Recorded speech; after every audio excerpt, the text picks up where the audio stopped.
could win this game, and then all of a sudden, right, you tune back in with them like 2 minutes later, and everything has just fallen apart somehow. Regardless, in saying that, right, still breaking into the top 10, picking up a couple eliminations, even a clutch out of the duo of Ritual and Cold towards the end here to pick up a couple more points. Still a pretty decent game for the trio as a whole, but again, one of those games where I feel like it kind of fell apart very, very quickly. Oh no, that final elim onto Higgs from Ritual. You know that if you're going to be a solo, especially as a solo for support for Ritual, he wants to make sure that he is getting those points needed for Cold and Peterbot. That question of can Ritual hold his own is no longer going to be asked, because that right there shows that even as a solo, he can do it. I just can't believe. I'm still just in shock. Pollo in that game, kind of a similar situation. What I really liked about Pollo, Acorn, and Agers was at one point when we tuned in with them, they're sitting there tanking the backside of zone. Like Storm, they're tanking Storm in the backside of zone, right, to try and use that to gain advantage, which was kind of like an insane strategy. Tanking Storm is something that Acorn, Pollo, and Agers are used to, but usually it's a little bit earlier on in the game. Agers, though, there was a moment where I think that they were trying to see how height was going, and so that they stayed in the back of zone. They waited for Booga's team to kind of get a little bit further away and not pay attention to them, but the opportunity to take height just wasn't there, and so I do appreciate the fact that they kind of forgoed that strategy and instead just stuck to the low ground. But by that point, you have Muzz's trio on low ground, or you have Peterbot's trio on low ground, you have Higgs trio on low ground. Like, there's only so much that you can do as far as the aggression goes, especially when that low ground is already established. So Vivid, I don't know about you, I think when we saw them kind of tanking Storm at zone 10, that they were looking to go for height. Yeah, I definitely could, kind of see that being in fruition, especially some of the plays that we saw throughout the group stages. Some other teams kind of making plays like that would be no surprise right there. The only problem with those Med-Miz smoke grenades, though, is that it's very, very obvious when a team is using them, right? You see a giant green smoke and stream, you're like, I wonder what's happening over there. So you do kind of draw the attention of not only the high ground team, who of course is looking for something like that to defend it, but then also some of the low ground teams, which is when we saw them try to rotate in, right? They were just on the backside of the zone for the rest of the game, which is why we usually like to favor some of the teams that actually play for that front side of the movie zone, because it does give you the opportunity to kind of look back. And I know that, Kelly wants to talk about the trio that did such a good job of doing that this game. Clix' trio, of course. Yeah, it's so funny. We were just watching the game. You could hear Vivid in the background be like, Kelly, look, and there they are in the front side of zone. In fact, actually, they were taking Storm, but in the front side of zone, and that's something Iamza likes to do, and Higgs as well, that they'll kind of go out into Storm in the front side of zone, lay down all of these builds so that everyone else that's kind of encroaching onto their territory has to play by their rules. They've already set up the front of zone for them, so they can kind of just make all these like quick edits around them while everyone else is playing in their area. Yeah, and no surprise to kind of tune into this trio right here. See that they're like 400 above the Orange 7 zone with 0 eliminations. And we were kind of flipping through some of the teams throughout that game, right? We saw like Kanada's trio was very, very high up on the threshold, even though, but they had eliminations, whereas this trio seemingly had none going into the 7th zone. But that's no surprise, right? Because we take a look at their drop spot situation. They're pretty much surrounded by like 4 or 5 contested drop spots. So it'll be very, very easy and opportunistic for this trio to kind of take advantage of some of those situations to make sure that they stay ahead of the Storm Surge threshold throughout 12 games this weekend. But yeah, I mean, such a good job by this trio to go ahead and use their Med-Miz, tank the zone, go ahead and find themselves a favorable position. Just look back on all the trios trying to rotate towards them, some free shots, some free eliminations. Good game from them. I just love the different strategies coming out of these trios, right? Especially in a finals lobby where pressure's on. The lobby is that much harder, and we still have trios just sending these strategies. I love it. We got to see a little bit of Kanata, Bolt, and Sphinx in that last lobby as well. I know, Vivid, take it away. It looked so good, right? Like I was like, we tuned into them and they're like just in the storm fighting third party in this. They had so many eliminations. I mean, look at this, right? They're going into the end game with 7 eliminations, all of which they got on the rotate. And then I was like, they've got less mats than they do eliminations. That's probably not a good thing when we get to the end game. But of course, Kanata coming up with those strategies, finding the fights, kept his trio well above the threshold. But yeah, I kind of got to bring this up, Kelly. Over on EU, 6 of 6, right? North zones. And I couldn't help but notice the first game over here on NA, going against Kanada's trio here, also going all the way up to the north. Whoa, whoa, whoa. First of all, we all know that Zeke's the one that controls the zones, okay? So don't be putting that on me. Zeke, what do you have to say for yourself? I plead the fifth is what I have to say for myself. I don't know what you're talking about. I don't know where the zone went. I wasn't paying attention. Probably should go check that code. I like to make mistakes with the code. Man, game number 1 of finals does not disappoint. What did you guys see out of game 1 that you felt like, man, we maybe are hoping to see more of, maybe less of? What do you guys think? I saw Reet eliminate Peterbot, and I want to see more of that. Yeah, we tuned in, right, to Reet, and he was popping off in the end game, and I was like, oh, Kelly, who's on the screen right now? She was like, Reet! Very, very good stuff there, right? See them kind of popping off. Polar's trio, though, right? One of those trios that we were kind of talking about had an incredible performance in the group stages. Also managed to pick up a couple of highlights and did pretty well in that game. Go ahead and see where they are on leaderboard. They are in 4th place right now, right there with the team that got 3rd with 6 eliminations. Yeah, I'm really excited about this trio. This trio, out of the 3 of them, only has 1 FNCS appearance, and that's from Decay there. So definitely a newer trio. They were able to get a victory royale on the group stages. So obviously they have a lot of potential. And once again, I'm going to say it, I really hope that they stick together for Major 3. I love to see kind of the evolution of these trios, especially when synergy develops from major to major. I think that this trio has a lot of potential. You talk about trios of potential. I mean, Noisy, Creon, Tony, right now, 3rd place, 6th. They ended 6th in that game with 11 eliminations. We are going crazy in these finals. And I know what you want to see. You want to see more Fortnite action. It's okay. We'll talk more after this game. But for now, let's kick it on over to game number 2. Things are heating up quickly, Monster, and it's going to be insane if a trend continues this way throughout all 12 games. Booga, Threats, Rapid win game number 1 and give themselves a little bit of a cushion. Yeah, and I got to see the Dwarf Dad himself watching his son compete. The live reaction, he's so excited. But you know what? He's got the winner's mentality. He says, let's not get ahead of ourselves. This is just the start. Let's see what happens now, though, as game number 2's cooking up.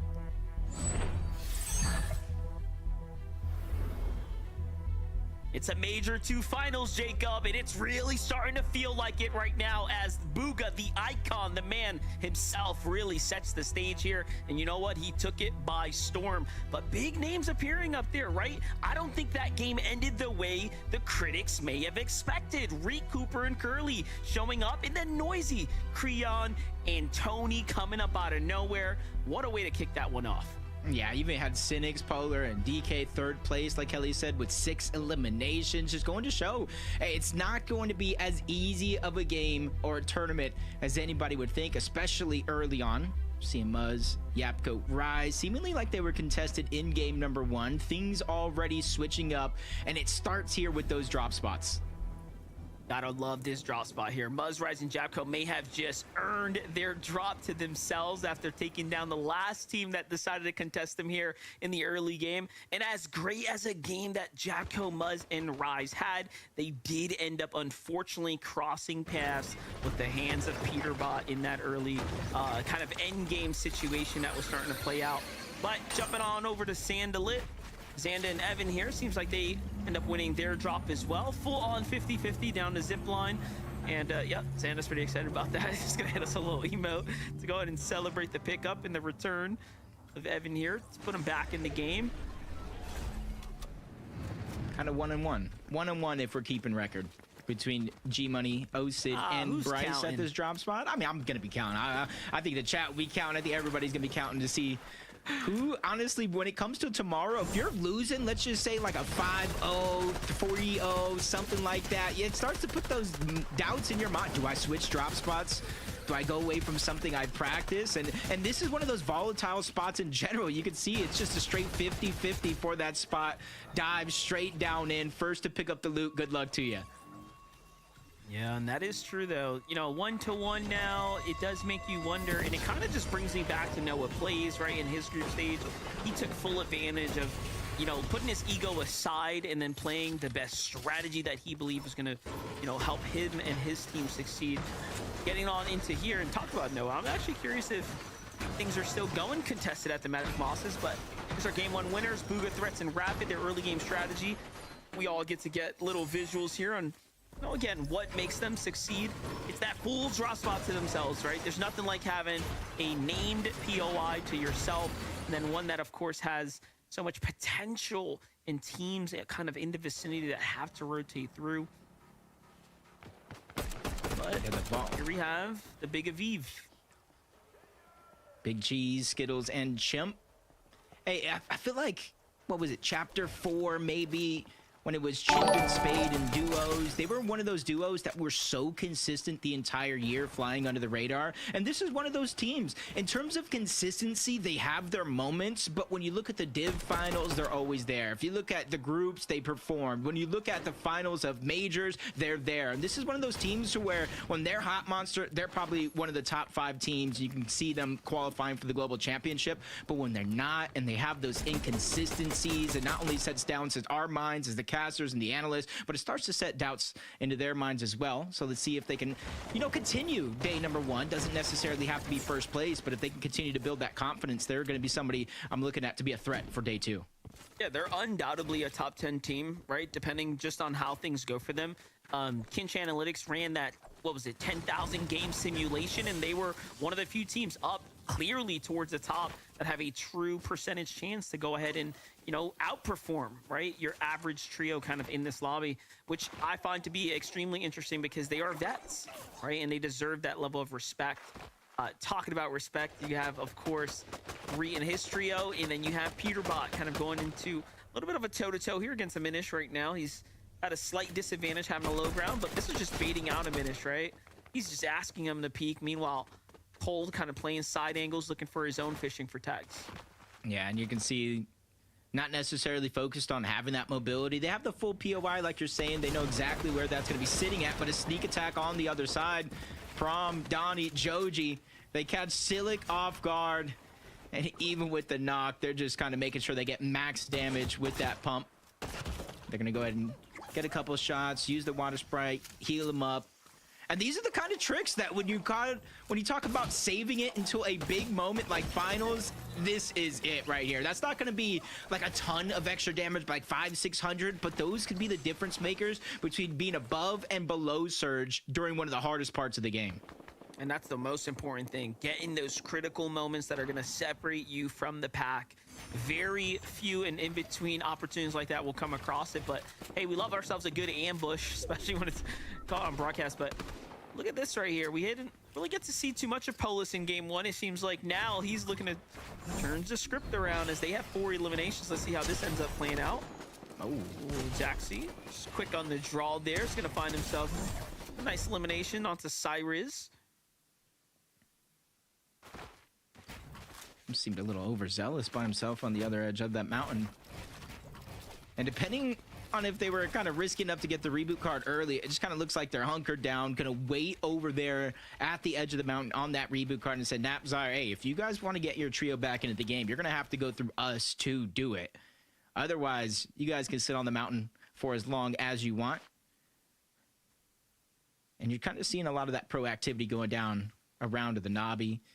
Sphinx, Kanata, and Bolts moving up from Hopeful Heights, not too far away from their current drop spot here. But with a lot of the other teams around this edge of the map, just trying to push down towards the south to try to get their Surge. These are the kind of situations you end up. It's not always a Surge base. Still, what a game for Sphinx, Kanata, and Bolts.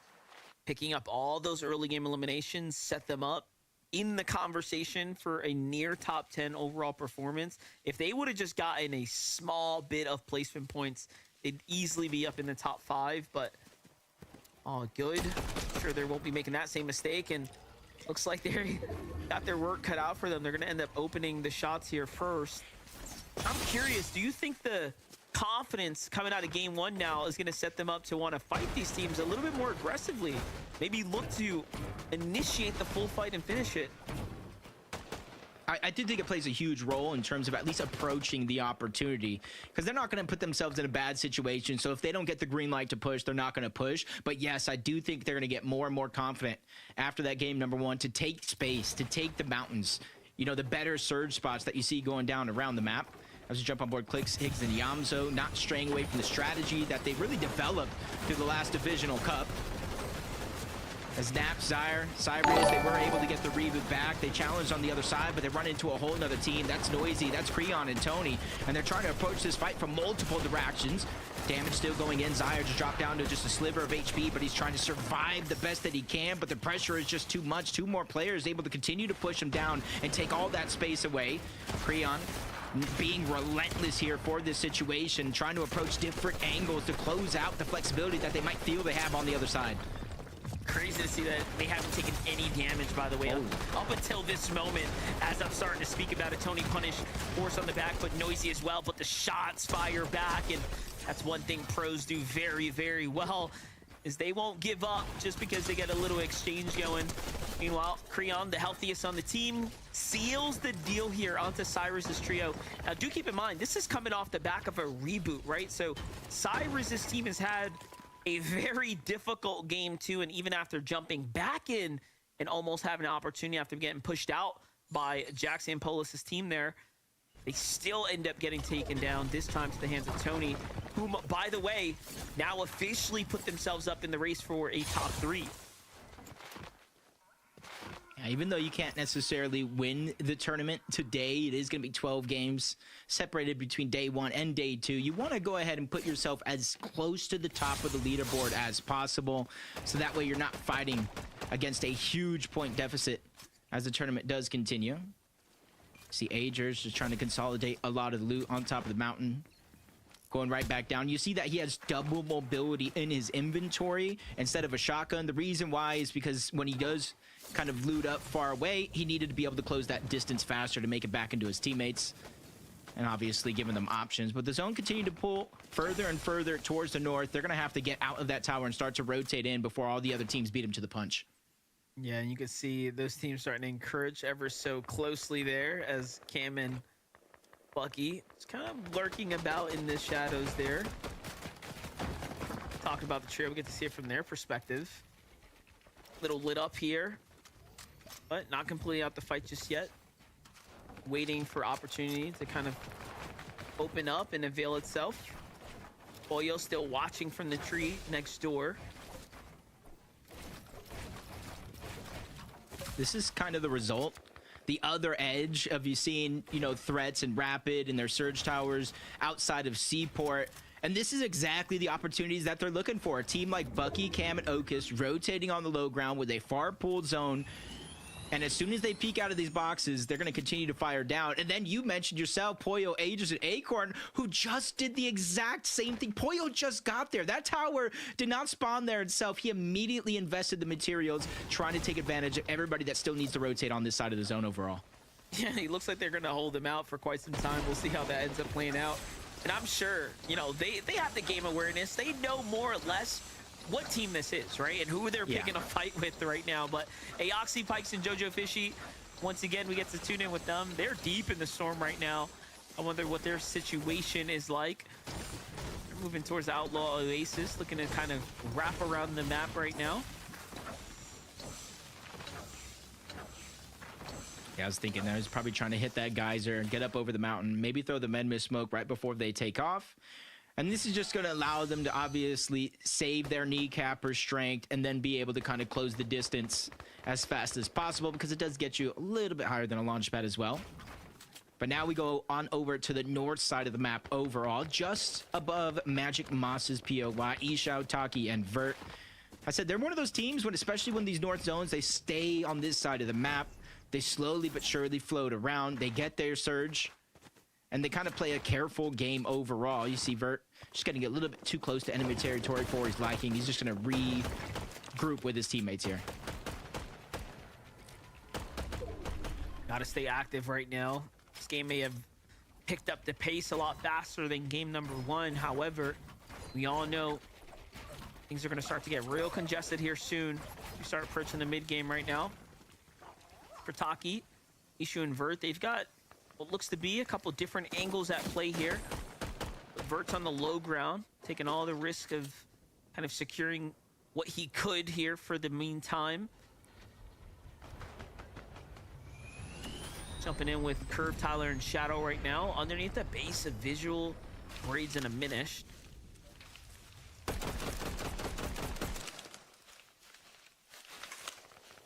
quick little chop, trying to get them to shoot back, expose themselves any way that they can.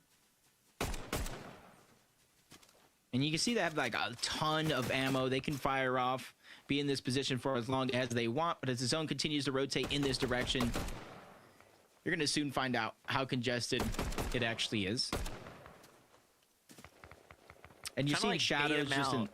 Yeah, exactly. And Shadow's kind of doing the same thing in the bush on the other side by himself. I like the thought process behind it. They're like, hey, yeah, we could chop them and force them to overbuild. Let's see if we can, just kind of fish them out. Hey, come down, fix that structure. Right, give us some fresh balls to spray for a second there. You got to respect the attempt. Meanwhile, Cynic's Decay Polar, just a little update here, playing for the Islands, trying to get a hold of that medallion here that, of course, the boss will end up spawning in. 225 above the damage threshold. Because of that, they're able to kind of take some time away from making it a focal point. Try to approach the boss at the top. It does drop a Chug Jug, so that's going to be helpful. And then the medallion that you see some teams take, some teams do leave it behind. And since the zone is pulling all the way from the eastern side of the map to the west now, that's going to give them a little bit of opportunities here for Surge, but it depends on how proactive the other teams were at in order to rotate first. Yeah, it doesn't look like there's anyone nearby, so I'll have a pretty decent time here, surely. Unfortunately, Decay taking that unnecessary damage there, really setting him back. Yeah, it's really going to be on Cynics to get a lot of that Surge. He's facing the front side of the zone. Going to see how it plays out for them. Have they been able to accumulate enough? As we got another North zone here in this game, back-to-back here on the day so far. And you're seeing some teams faring very, very well for that Storm Surge early on. 365 above for Boken, 20, and Liam. Just waiting on the edge, seeing where the next zone appears in the next couple of seconds. And if it does pull far, I want to see them rotate quick. Be one of the first teams at the end. Brutal Boxcars is now at the edge of that next zone. So if you position yourself on the south side, you're going to be battling against that mountain range at the other edge. So you got to be very, very careful. And you got to keep it in the back of your head, Monster, because the zone does continue to pull that way for the rest of the game. It is going to be a roller coaster of emotions for a lot of these trios. Yeah, and they're recognizing they got to make a quick move here. They don't want to be caught between the teams setting up early and, of course, the one that they were fighting on the edge of zone. Even opting to go ahead and leave the water sprite behind. So they're just like, hey, you know what? There's things out of charges. We can't even stay here to get full health. Like, we just got to go. Really showing you how important it is to get positioning on the map. Look at this. It's not all sunshine and rainbows for some teams. They are in a struggle to maintain consistency here. And they are well below the damage. Cirque and crew kind of seeing what's happening here. I was gonna say they'd be wrong to not take advantage of a team right now who's sitting on those splashes, and in they go. Definitely have kind of read the field correctly, if you will. Best case scenario, because I do believe they were attempting to get Surge, but with a lot of teams having already rotated out of this position, they weren't able to find enough, put them below the threshold, and they kind of had to push the first team that they saw and know exactly how that happened. As we jump on board Peterbot, Cold, Ritual, not as aggressive as they typically are. A little bit of a different change here. They're focusing on just mainly getting that Surge, because if you look back to Major 1, some of the games where they did the poorest in terms of getting the points, which made it that narrow of a loss for them getting second place, it was because they were down on Surge. They were forced to fights they didn't necessarily want to take, and it put them in a bad spot. Now they're just trying to take more control over their destiny. Peterbot emerging as the IGL for this team, and so far it's working out for them here in game 1 and 2. Yeah, you can tell it's very much intentional, right? They've been kind of trailing these trios here inside the storm right now, not looking to overcommit, but instead, of course, play to their advantage right now for damage. Mafia Haze and enough, though, find themselves below the Surge and dead center zone, so it's great, but it's bad at the same time. They're gonna have to be forced to take this fight. It's up against, again, a team we've been keeping a lot of attention towards. Ishu and Taki Vert here, of course, and now the Surge is active, though, Jacob, so there's no time to waste here for this trio. Yeah, and it does seem they're just trying to jump back. Craze, aka Prom, entered the mix on the other side. That's a whole different team. And Hayes, while he's healing up, he's trusting his teammates to try to get that damage. 122 below. The men miss smoke is a must at this time as they continue to fire shots across. That's Donnie and Joji that now enter in the mix, but Storm Surge active every 7 seconds. 25 damage gets taken off, and they're falling further and further below from 122 to 129, now to 149 damage below the threshold. For now, they're hoping that they have enough resources to out-heal it, but even if they do, I don't agree with that plan. Yeah, you know, it's just one of those things where they kind of went for it. They recognized, wait a second, this team's kind of nasty with it, and they backed themselves off for the full heal to reset here, but they need to get in there. They're running out of moments. They're running out of time here now. As they're only 63 below, they fish for a little bit of damage, and up falls down, and that's going to be a huge 100 tag, but Hayes, unfortunately, will be forced back once again. And then things update here. And he is still below, even after all that. And in the process, he's lost a couple of his teammates here. It's almost like a heartbreaking situation. Two teammates sacrificed themselves trying to get damage. You saw it for a moment, 39 above, and instantly went over 100 below. 6 zone here, Monster. This needs to go down to about 54 players before Storm Surge deactivates. And now we're in the 7th zone. It needs to go down to 42 players. That is insane. Yeah, it's very clear that there are a lot of players alive right now in this mid game here, but look at what's happening now. We're starting to take shape. No Kanata on this trio right now, so Bolt and Sphinx clearly have had a much different kind of turn of events here. Let's not forget, they struggled to earn placement points last time. It's going to be even harder to do so now with a man down, but hey, at least Kanata gets to sit back and be kind of the coach in the ear for the trio. Meanwhile, Cam finally gets traded off here. Peterbot's had enough of kind of tailing behind Team Bucky. They had the full collapsing here now. And that's how they find the full team wipe. And now kind of poised up to rotate to the new zone. And a similar rotation, but you see 200 below. Sphinx is down. It does look like he is going to try to get a revive. He has about the timer at the bottom right, 48 seconds before Storm Surge activates and they start to take damage. So it's a now or never opportunity for them. But you're seeing just moments ago, they were even further below that threshold before Bolts was able to find that key elimination. And with the zone moving, it's going to get exponentially harder for Bolts and Sphinx to find the damage that they need. Kind of looking like a repeat of the last game. Another Magic Mosses-esque zone finish right now. Aegis, Boyo, and Acorn. Another high ground play coming out of zone 7. This time a lot different. Aegis actually picks up a refresh, but no, couldn't jump down as there was a player already there. It looked like Threats might have been the one to go ahead and pick up the loot there. But at least they're finding their elims right now. They're trying to get situated. These elims picking up themselves HP-wise as they're getting the siphon granted to them. But you saw there, no minis, no big shields. Very desperate situation overall, even for a team on height right now.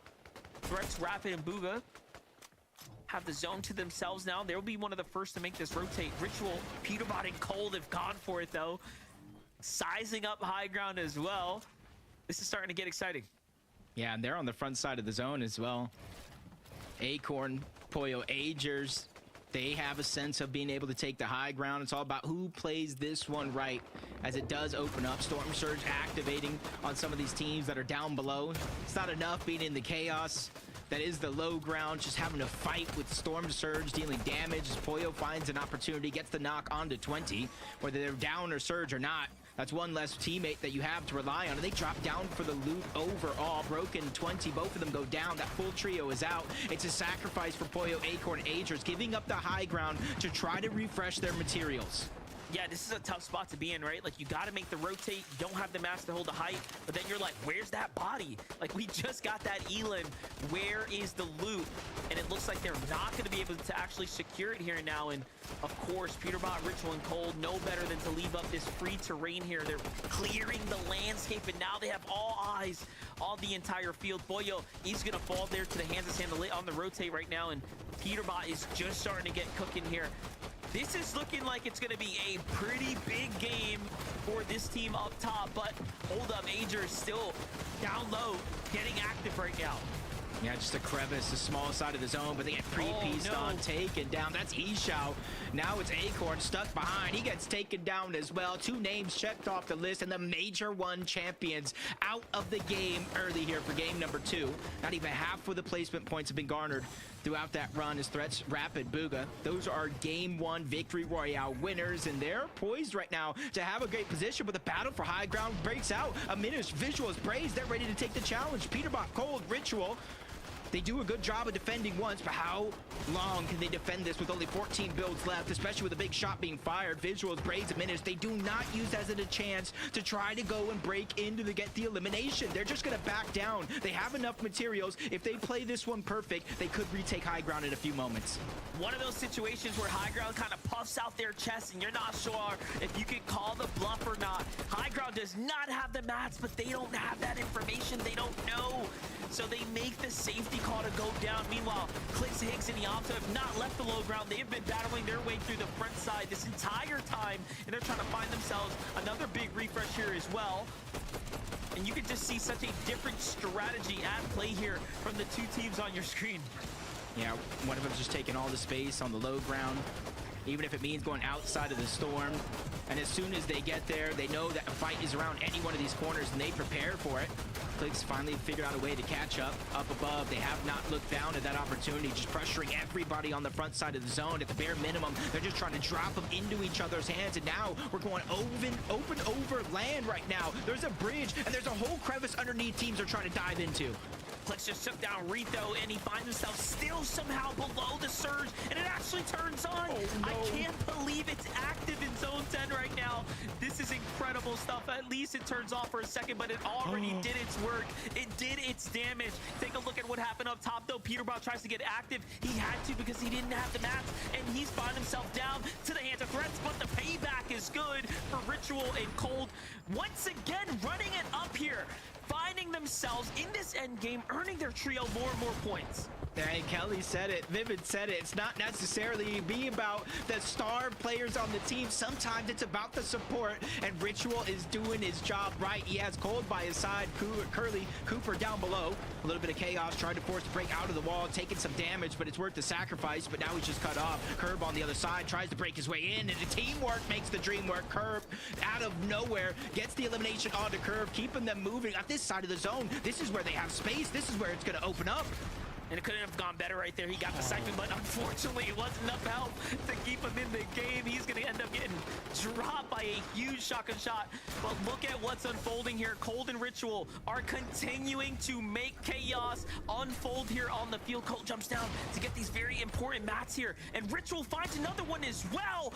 What is going on? Normally, the conversation is so different, but Ritual is in peak form here. On the low ground, it's a 2v2 now. Who would have thought we'd be casting some duos? Visuals and Braids, a long-time duo. Now here, ready to try to take game number 1, but they're going against Cold. They're going against Ritual. 2 different mythic weapons in the inventory of Cold. The only blessing that they do have from down below is the lack of resources. When he drops down to the backside of the zone, Cold lands a good shot, opening up that opportunity. Ritual just trying to keep pace up above. There goes Visuals. He's down. There goes Braids as well. Cold and Ritual pull off the clutch to keep them alive in game 1 and take it by storm. And it wasn't just the first one, it was the second as well. The second time now, Ritual and Cold find themselves saying, you know what, Peterbot, you did a lot for us all year long. Give us a little moment to shine here. And they are doing exactly what we expect a top tier team to do, and that is perform when it matters. But a game 2 victory in the books here is huge. And look at how they utilize Peterbot. They say, hey, just send yourself out there, get loose on the field, create chaos for us, and then they capitalize from height. Yeah, with the mythic drum gun up above, they're just trying to put pressure, make sure nobody can survive, even if they get the eliminations or not. And there goes Cold, opening up it from the flank, getting that first shot, to just leading the charge on the other side, taking them both down. Ritual, Cold, and Peterbot. Game number 2, they pull off a big win and rise up that leaderboard. Zeke, what do you think of that action? Whoa, whoa, whoa. Cold. Listen. Whoa, whoa. Are you guys feeling that? Are you guys feeling that cold? Just casually Brr. jumping around with 4 builds, just perfectly like navigating the zone, running on a single metal wall, and then utilizing that structure to block the shot on the other end. Cold, you know, I got nothing to say, Cold. Bye. You guys take over. I'll see you later. Bye. Bye. You know, meteorologists say that if you're looking for the perfect storm, you need a cold front, and that's exactly what we got right here. Peterbot going down just a little bit earlier than we were expecting, but this is a lot more of what we saw from the previous weeks of competition. But what I love from this high ground is almost an exact copy of what we saw from Booga's trio in game 1. We saw around zone 7, zone 8, they build this tower on the edge of zone, they rotate early, and then from there they just control high ground from zone 8 all the way on. Vivid, there was a moment where Ritual and Cold were holding high ground as a duo, drop down right here, and then no one takes height so they can reclaim it for themselves. Yeah, I mean, it seems like right now, of course, over the course of the first 2 games at least, that, hey, listen, if a team is up on the high ground, there's going to be no teams kind of interested in taking it at any point in the game or even applying any pressure at all. But I can't lie, back-to-back games for the duo of Cold and Ritual, right? With Peterbot going down early in both of those games. And a lot of people might be looking at this and being like, oh, this is bad. Like, Peterbot's just not informed today. I think this is a good thing. I mean, you know, Cold and Ritual being a duo, picking up a top 5 in game number 1, winning the game in game number 2 as a duo. Just wait and see what this trio does when Peterbot does find his foot in one of these games. The whole entire trio is alive. I can't wait to see what kind of happens there. But hey, listen, I think we have to at least point out the fact that there was a big question mark on Ritual. You know, how's that practice kind of going for him? He was definitely holding his own in that end game right there. It's great to see. I don't know, man. I'm kind of feeling MDF. I'm feeling that like he called out Peterbot was like this distraction, right? You let the dog off the leash, go cause chaos, and then that's enough, right? Peterbot's job is done. As long as they get the VR, Peterbot, feel free, go ahead and get eliminated. That's fine. Or, you know, actually, I would be down, Vivid. I would like to see Peterbot just go on like a 25 elimination spree. I get it. You got me. I'm back on Team Vivid. Yeah. Okay, anyway, we're going to go to a break. When we return, though, more games here from Major to Finals. So we'll see you real soon.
Welcome back, everyone, to the FNCS. We just wrapped up game number 2, where Peterbot Cold and Ritual got a victory royale, minus the Peterbot. He was eliminated, but it's okay. A VR is a VR. What else happened in that game, though?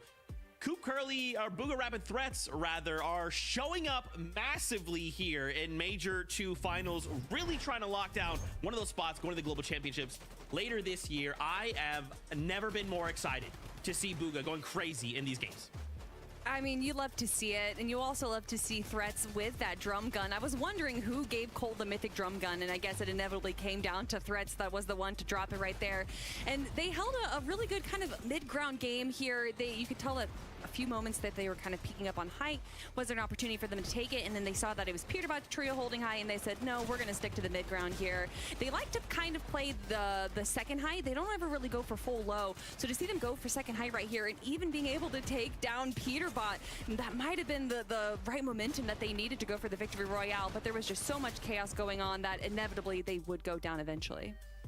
Yeah, and tune in after that game, right? Going down in 10th place. Even after winning game number 1, still going to be finding themselves in 3rd place right there. Just a little bit behind the 2 trios above them. And I'm not going to lie, one of the highlights today, I feel like, for the EU competition, right, was when Thomas HD kind of got his hands on that drum gun right there. And I feel like Threats is obviously like the aimer of the NA region, whereas Thomas HD is kind of like the aimer on the EU region. So to see him with that drum gun, that can be a very, very scary thing. But of course, what's also scary is a trio of Ritual, Cold, and Peterbot picking up some momentum, jumping up 4 places with that win. They've now got the lead. Ooh. That's scary. That's scary. This is just game 2, right? We do have 10 more in total, right? But picking up momentum in game number 2, that usually means 900-point games. I'm just saying. Let's not do that. I did want to highlight here in 2nd place, Reek, Curly, and Cooper. We've had 2 super solid games, Kelly. Game 1, 2nd place, 7 eliminations. Now a 3rd place with 10 elims. They are really targeting that consistency factor, and they are doing it really well. That is King Peace to you. You can't just call him Reet. You gotta at least call him King Reet, although maybe right now watching him go down, that's a little less obvious. But Curly and Cooper having such a good run here on the low ground. And I love this shift. We see a lot of teams stay to the front of low zone, but they, realizing that they are a duo, a little bit of shambles when it comes to heals, stay to the back side. And that allows them to kind of let everyone else run to the front, grab some of these eliminations that we see Cooper get. And although it's probably not the game that they were hoping for, that was 10 eliminations, and they're currently sitting in 2nd place right now. We know that with the change of the meta, that elims are so much more important. And Reek, Cooper, and Curly have that potential to rival the eliminations that even Peterbot's trio can get. Yeah, I tell you what, I just love watching Cooper play. I'm pretty sure he remembers this, but like one of the first times I actually tuned into one of the streams, he made like an incredible rotate, and I kind of like playing the shot. I was like, dude, that was a good call to kind of go around that little hill over there. I literally can picture it in my head. But once he gets to those end games, he's just so good at kind of maneuvering around whatever terrain that, you know, may be presented in front of him. So it was a great clutch out of Cooper right there, and it's good to see him kind of back in form. 2nd place right now after 2 games. I also want to highlight, Visual Braids, Minish, once again, a similar situation, right? The first time I think we've seen a duo, like head-to-head to close out a game there, unfortunately. Obviously, a Minish kind of being the one eliminated, but still, I just love to see when trios can, like, even being down a member, can still say, like, hey, look, we've got a plan. We're going to execute this well, and it's going to be enough to put more points on the board, because, ultimately, that's going to be the difference, right, of us going to globals or not. And we've seen incredible solo clutches in the past, but for me, the biggest change that we've had with trios is how these end games play out when a player does go down, because having it just be a solo clutch for yourself is obviously a little rough, but having 2 players, you can effectively just control the game. We saw Cold and Ritual holding high ground as if they were a full trio. So I love that. I love that there's still so much potential. Even when a big player like a Peterbot or a Reet or whoever goes down, there's still chances for the other players. Absolutely. I love seeing more games of Fortnite. Game 3 is ready for it. So Jacob PR, MDF, over to you. They say trouble comes in 3s, with game 3 around the corner. Trouble has to be on the horizon for those sitting underneath the weight of the 150-point cutoff, right? That 3rd place is holding right now. Yeah, it's definitely beginning to kind of spread out in terms of those point differentials, but there's still 4 games left today. There's a lot of time to really make up that point differential. And here comes the 3rd game. The battle bus is ready. Let's get right into it.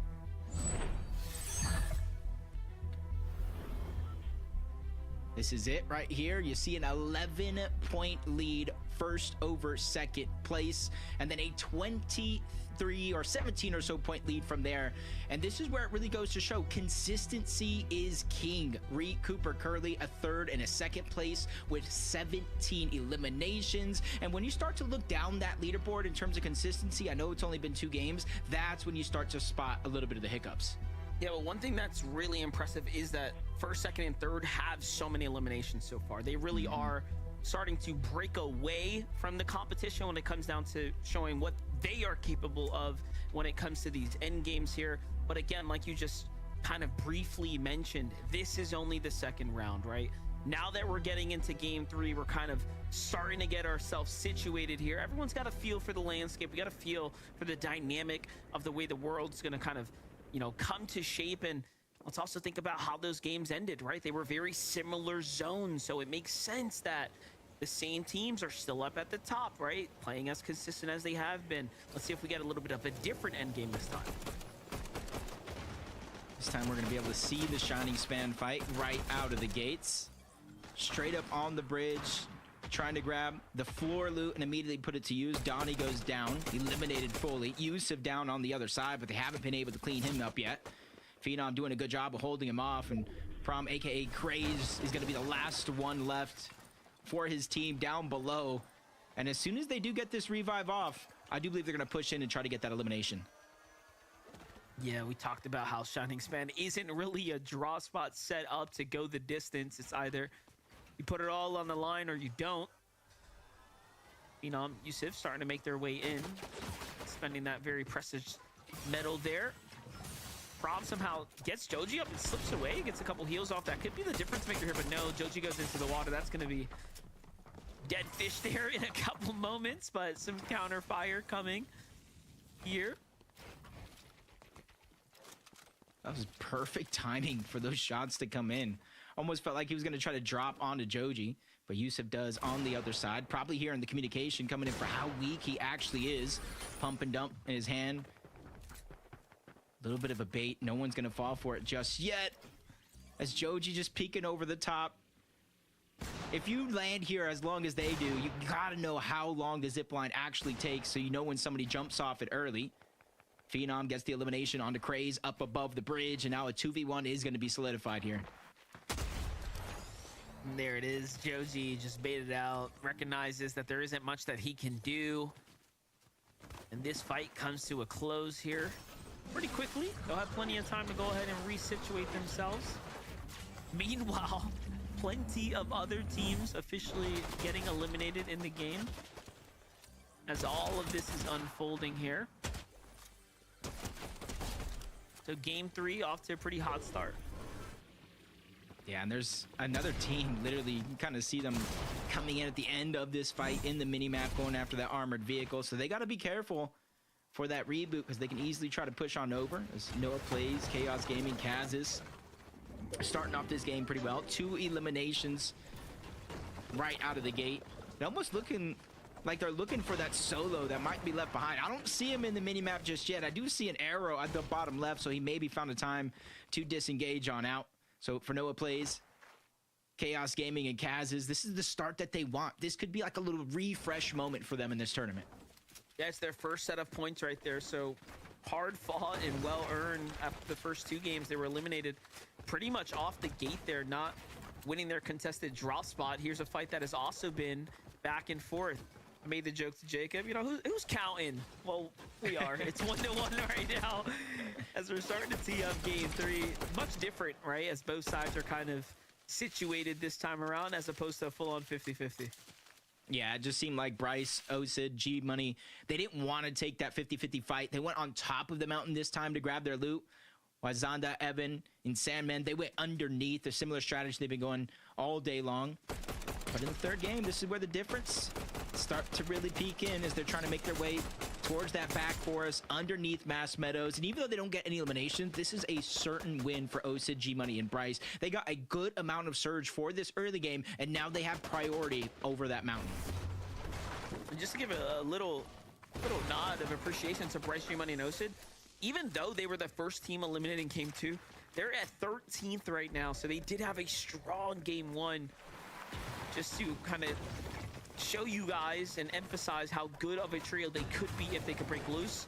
Aegis, Boyo, and Acorn have almost done the same, but they've struggled, it seems like, to kind of break out of that cursed 7 zone. 7 zone seems to be the bane of this trio so far. If they can get past the mid game with a little more material, they are likely to set themselves up for a victory royale as our reigning champs leading into the second major. But here, Jacob, we have a little fight breaking out once again here for Curve, Shadow, and Tyler. Yeah, they don't just want the uncontested Demon's Dojo. They want uncontested surrounding areas as well. So as soon as they see that team floating around trying to get a little bit of loot, they immediately try to pounce on. Now that they got their surge, they're just going to go and continue their way back on over towards Demon Dojo, especially since the zone might be a little bit too early to tell, Monster, but it does look like it is pulling a little bit towards the south or maybe centered up instead of a straight north zone.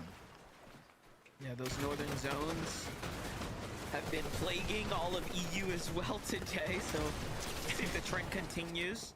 Creon, Tony, and Noisy continue to just flex how good of a team they are.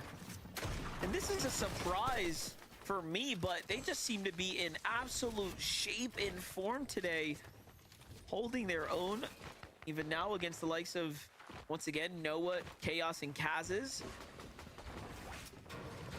Really comes off the back of the big changes to pump power. They get the dill bits, they get some gold, they get priority over the Mass Meadows vault, especially with Clixiamzo and Higgs not even necessarily making their way on over throughout the day here. Different strategy formulated in Division Cup Finals this last time around as he returns to the scene. Creon trying to break his way in. Tony does go down. He's trying to save it. Tosses the body back into his territory. And this is where him and his teammate can try to go for a quick double revive here. But they're immediately trying to break the way in. Creon is trying to hold the pressure back. Noah plays, gets the wall. Spraying him back the best that he can. Creon continuously getting pressured more and more. There's a whole nother team there, Monster, now making their way in. I was going to say, surely they think that they got the pickup already, right? Like, look at how much time has passed, but Noah and Chaos are relentless with the pressure here. It seems like they've made the right call to continue to take this fight so far. Chaos Gaming trying to get these heals down and out. But watch how it's playing out here. Still playing off the back foot. Creon and Noisy just trying to buy themselves some time, but the K-Polar and Cynics haven't even found the chance to jump in. They're just listening, watching, waiting for a moment, and finally they find it. This is on to Chaos Gaming. And with that, Noisy and team get a little minute to breathe, but Creon is already back on the offense. Yeah, for him, that's our damage. That's our eliminations. Already going through 6 of his splashes to get himself in a much better fighting position. You see him reuniting with Tony yet again. So more of those splashes are going to come out. Noisy on the other side has a little bit of elevation, taking a quick couple of cheeky shots, just try to get the pressure off, and this is going to be their opportunity to disengage. I see them making their way back on over towards that black market area, maybe re-up on some splashes if they have enough gold left over. Yeah, part of me for a second there thought, like, wait a second, there has to be miscommunication. There's no way he's pushing a full trio that just showed up, right? So I think they kind of recognize, hey, wait a second, let's get our bearings back under us. Let's just go ahead and get out of here. We got enough damage, got a couple elims. They're content with that. Polar Decay and Cynics gets to see another day as well as things kind of simmer out. So we do a little kind of loop around the world. Our number 1 seeded team so far here in game 2, Cold Ritual and Peterbot, sticking to the strategy here, playing these separate areas, just mass controlling terrain right now with these big bases, fishing for tags from other trios, as you kind of expect here, right? And look at this, they are at 181 points. It's got to be intimidating to start seeing that consistency creep. Yeah, especially when they're straying away from their entire game plan. And you talk about game plan for Major 1, afterwards in Division Finals, then putting up elimination records, then putting up point records, then putting up damage records. Now it's all slowed down.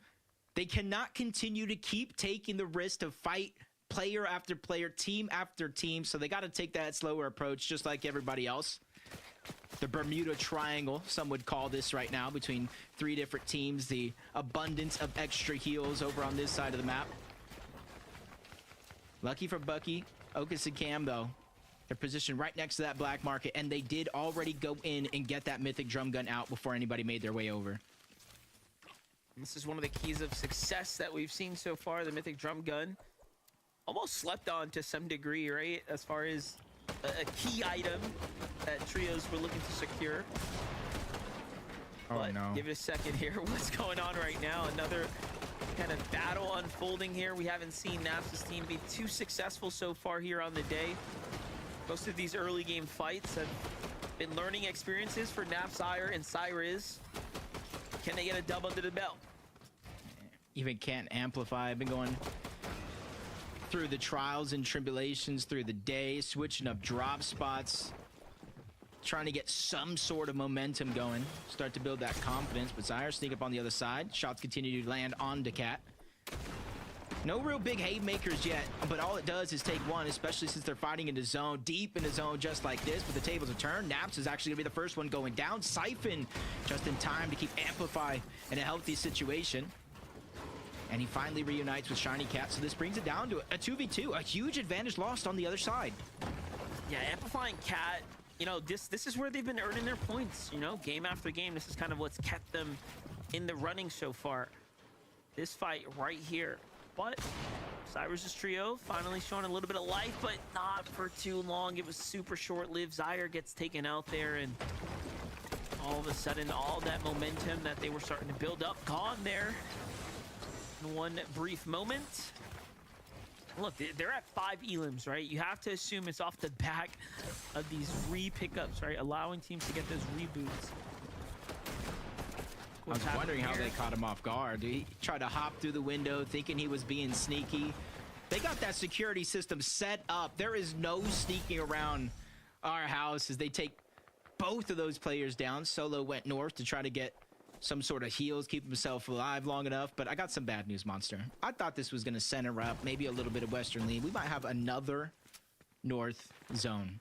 Yeah, we are seeing a little bit of that. Notorious Magic Moss is back in the name there, down at the bottom right. We'll see. Recouping Curly. I mean, if you're these trios, you are extremely happy about this. There's a direct correlation between where the zone ends and how these teams, in general, right, perform against the zone. And so far, it has been in Reed's favor. And if it continues to stay like this, hey, we're gonna see them at the top. I know. Oh, what? G-Money landed some shots. Zonda going down due to the zone. Now it's all about just trying to figure out where he actually went down at. Shots coming in. G-Money slowing down, reapproaching the situation. Even with the cleanup coming in, it's Bryce that's going to go down, clean up that elimination, keep them going. And a very different look to their game. Instead of contesting the 50-50 right out of the gates, they took a slower approach, went to the overall top of the mountain and the backside on the south end. They got their loot, early storm surge, and now look at them. Even though they are deep in zone, when it comes to damage, I think they got themselves a lot of flexibility because of their early game. And again, clearly, this is a team that can perform very well. This is a team that after game 1, they found themselves just inside that top 10, and then they were the first trio to get eliminated in game 2, just to get you caught up. So right now, they're showing us the signs of their strategy that clearly is successful if they can make it past the drop. I don't anticipate them to take any more 50-50s. I'll tell you that if they make another top 10 this game. For Dozer, Aiden, and Atmos right now, they're just sitting in the zone right now, kind of waiting this one out here, trying to see if they can make it through the Lone Wolf. But we all know that Clix's trio does tend to stay there for quite some time, especially when the zone is right on top of them. Oof. Bryce in that early game damage, he goes down to the storm. You see him looking up. They know Clix, his entire team landing over there. A huge late switch up of the strategy coming into the last division finals. They no longer kind of make their way over towards the black market, especially when it is in zone. You see it there towards the north, just outside of Brutal Boxcars. That's going to make it a little bit harder for Clicks, Higgs, and Yamzo to make their way on over safely and see if there is any splashes or resources left on by. So they're going to be hoping for a south pull, so that way every team has to rotate away from it, and then that gives them a little bit safer access to it. Just looking at Tony, Noisy, and Creon's situation right now. Oh yeah, look at this zone. This is almost a mirror game, back to back to back, as things are starting to position up here towards the north. So is very clearly going to favor these north teams once again here. For the Lone Wolf layer, we get to watch it from their perspective. Higgs, Clicks, and Yamzo. No elims just yet, but again, their goal right now is to find damage, find tags. Like the big stat there too. Yeah. Giving them the one of the most consistent trios basically on the region.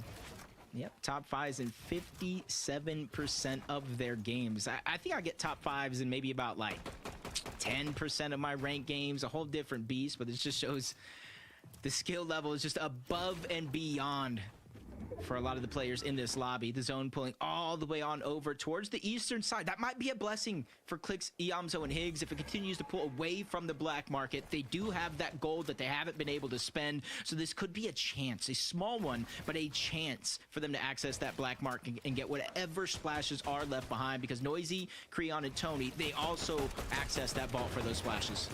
Oh, look at this. Muzzrise and Japko finding tags onto Noah Plays here, who's still, by the way, by himself, just kind of hiding out in the facility here.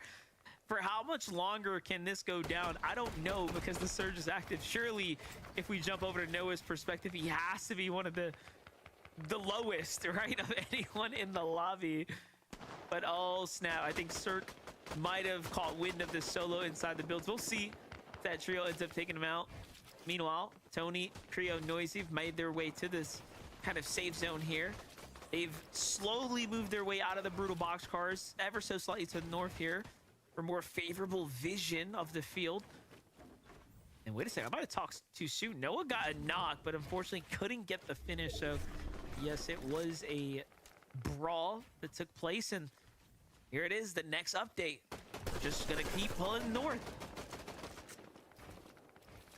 A blessing there for the teams that are already in the zone, because typically you would want to think, do I stay where I'm at? I'm already in zone, don't need to go ahead and use any materials. But no, you know that whole north side of the map is uncontested. Very, very little teams will be able to survive there and stagger themselves into the zone, so you can kind of free up space, get away from a lot of the teams that will end up crowding that south side of the zone overall. We know it's going to end up stacked, and if you're not prepared for that, good luck to you. It's Taki, Ishu, and Bert. They land at the north side of the map, so another zone that is going to bless them just a little bit. 67 above the damage threshold, though. They have the confidence to know they're not going to take damage, but in the back of their mind, they know things can change in the blink of an eye. You know, NA really bringing a new meaning to why it's called North America. Like, at this point, if you're not landing magic mosses, you're not doing it right. Ishutaki, Verto are going to be forced to fight here. So are Coop, Ree, and Curly. Okay, this is an extremely big clash going down here. And now Coop opens up from the side angle onto Ishu. So they find the damage that they need to buy them a little bit of relief. However, they have to very likely push this one to the end. Just a little bit too risky for their liking right now, especially since they do got themselves a safe spot in towards the zone. And you're seeing them every 7 seconds now, going to be taking 25 damage due to Storm Surge. Only 16 below. One shot from literally any one of their ARs will put them above that threshold. Bryce even goes down. He's been having a few struggles trying to make it throughout the course of this game. And you're seeing from 16 below to 167. Like I said, things can change in the blink of an eye, and if you're not prepared, it's going to get tough in order to survive. Yeah, all that means is the competition is getting active, and talking about the competition, they get chopped out from down low. The free edit's already a beautiful code from Ishu, though, to set things up and give his team a little moment, a little chance at success here. The damage was good, but his teammates already down. They might as well go for the finish here, but they lose track of the trio. Maniac and company get away there, and now the zone reveals another northern pop for them here. This is going to continue to push further and further away, jumping into teams that are looking to position up early there. All the big boys, all the big names are here. Peterbot is as well. and fighting instead of healing here, waiting for his team. This is the confidence that exudes out of this trio right here is incredible. And look at this, Jacob. They're already at 3 elims as well this game. Yeah, 400 damage above the threshold all the way from Crime City. And this is the scary part of the game, because now they start to get that confidence as every other team start to rotate forward. Only one more team to their right slowly trying to make their way forward, and that's where it's going to get dangerous because they have to rotate too. We're seeing how the fight even started and broke out. They're only 146 damage above the threshold at this time. But Beef, Skittles, and Chimp likely below, forced to take a fight. And there goes Cold, making all the right moves at the right time to get all 3 eliminations. Such a big moment for them, and that is really the difference maker as to even why they're above the threshold right now. It's those eliminations they just picked up. So clearly, even though they're playing a different strategy, it's not the most consistent. Their damage has been borderline all 3 of these games. With the rotate right here, Peterbot is trying to get ahead right now. Focus starting to come in. They're saying, hey, we got enough mats to do something big here. But it seems like they're playing a little too fast. It's cost them a bit extra. They know they still got to rotate towards the zone, and it's just Peterbot, the constant target throughout each and every one of these rotations. They took what you said serious in that last game. He's a little bit of the bait. Kind of frees up Cold and Ritual to start to make their way over towards the zone. The majority of the lobby here having a pull. A lot of them already going to be stacked up on the front side. 381 for some. And you're seeing how Iamzo, Higgs, and Clicks were able to find a couple of eliminations here, but most importantly, the damage. Look who's playing for height. Curly, Coop, Reed here on the low ground, but you got Tyler on the high ground potentially looking to play for the win right now. Hold up, though. Big damage coming in here for our team well inside the top 3 right now. Continue to maintain the pace here. Now, they haven't picked up any elims, but they are starting to approach the point where these placement points are going to start being given out. Meanwhile, finally, Angers, Boyo, and Acorn have some a break right in the end game. Every time we jumped in with them, things have been kind of rough, kind of crazy for them. However, now they seem to slow down the pace and say, hey, let's not go for high ground. Let's just play for some mid-ground positioning here and just make it all the way through to the end where they're shining the best. Shadow Curve and Tyler, since that last zone, you called it that they took that high ground, and now they're just kind of trying to hold on to it, pressuring teams down below. You see the proactivity formulate from Tyler. If it pulls that way, we got to quickly run, connect to the zone. Being very, very careful not to get chopped down. That's going to be Curve holding their backside position in the zone as Peterbot, Cold, Ritual looking to get aggressive yet again. They don't find the opportunity to get that elimination, so they slowly back off. But only 55 damage above the threshold, Monster. Not where you'd expect them to be. Reed goes down. There's a lot of pressure now onto Curly, even with elimination onto Phenom. This is his only opportunity. As they go for a revive, he has to match it and drop that med miss smoke. Yeah, I was going to say, this is a very important pickup right now for Curly. But no, he just gets distracted there in the final moments. He's going to end up playing the med miss, but that means the team could play it too if they want to and go for the fight here. But they get the siphon, heals there, and then turn tail, looking for the escape. Meanwhile, Higgs, Clicks, and Iamzo front side of zone, sticking true to the strategy. This is probably the most consistent we've seen from any of the trios in the game so far. Now as game 3 starting to heat up, Acorn though, Boyo, Agers are on the front side as well. They know how to do it best too. Meanwhile, on the ultimate load, we haven't seen Booga Threats and Rapid down here, but everyone seems to be adjusting here coming into this 3rd round. Yeah, even Curly in the backside of the zone taking a cheeky attempt and trying to get damage. Misses that one. And a new team is going to be on high ground. That's Rise. That's Yapko. That's Muzz. 9th zone. It might have been too early for their opposition, but now it's theirs for the taking. Looking down all around the front side of the zone, even the back, trying to pressure teams into an altercation. Peterbot down below finds a quick elimination, getting him the siphon, and what's most important, the materials to keep himself going. That's exactly what we wanted to see from Peterbot. Him actually making it into this end game and starting to really turn online, but it's going to be at the hands of Acorn as he gets crushed under the weight of Peterbot's shotgun, and so does Curly. And all of a sudden now, they have the points and a little bit of footing underneath them to try to do something bigger here. 8 teams remaining in the game. Big points starting to be earned right now. A little bit of a late might stay for the med miss, but they are starting to fizzle out. They're gonna have to make a move. Meanwhile, here's Higgs, here's Clicks, here's the Amzo, sticking true to the strats. It's looking so well here too. Exet Higgs, the recent signing, one of the best now, really starting to turn online as well. Making This sure to is keep all every looking team to collapse here. from looking out back at him on the backside of the zone. That was perfectly played by him, but you see the two teams, the superstars on the low ground, back of zone. Oh, Cold no. goes down, Peterbot follows, Ritual left by himself. Even with the Medmiss smoke, he is on the clock, getting stuck behind the mountain. He goes down as well. Top 5 for them in this game as Threats, Booga, and Rapid strike yet again, taking them down once more. But Threats is now getting revenge. He's getting tick after tick for the zone, barely making it in with 12 HP. He still has the chug, but there's no time for him to pop it. He's getting pressured from all around. And it's incredible work by Clix's trio. They are the disruptors right now. Threats lands on his teammate, but no, he gets taken out. Iamso with the side angle and the cleanup. Look at all the loot they managed to secure off of those 3 eliminations right there. All of a sudden now Curve comes down as well. Gets a taste of that medicine there too. And this is a 3v3 situation. Muzz and team jump down. They're going all in. The bats are out and they're starting to go for the swings here. That first one was a miss, but that's only going to be strike number 1. They use that as an opportunity to try to make their way to the front side of the zone, but Higgs goes down. Clicks gets a knock of his own onto Yapko, quickly trying to box that one up, but he cannot get the loot. There is no time. Up above is Muzz. It's Yapko. They're trying to put the pressure on, but Rise goes down, bites off a little bit more than he can chew. 1v1, Clicks versus Muzz, and Clicks fans rise because he takes the game over.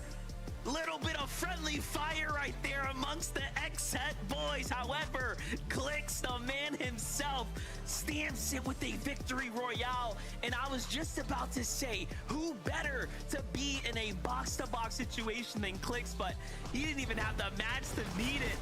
Look at this one more time, though, Jacob. What a game for Iamzo here. And again, Higgs's delivery there too, just the heart to jump in the boxes, but these eliminations from Iamzo really changed the tide. Yeah, I think it was like 3-4 eliminations late into that game. And even trading shots here to make him weak. Clicks was in a 1v1 situation here. Iamzo was the distraction. So Clicks gets the elimination onto Rise and eventually onto Muzz. He gets revenge on the team that let him go just before that last major. But game 3 is done. Zeke, Kelly, and Vivid, we need some help breaking down all that action.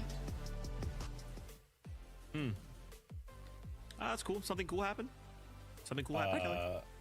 Zeke? Kelly, something cool happened. Yes, Zeke, something cool happened. Clicks gonna be here!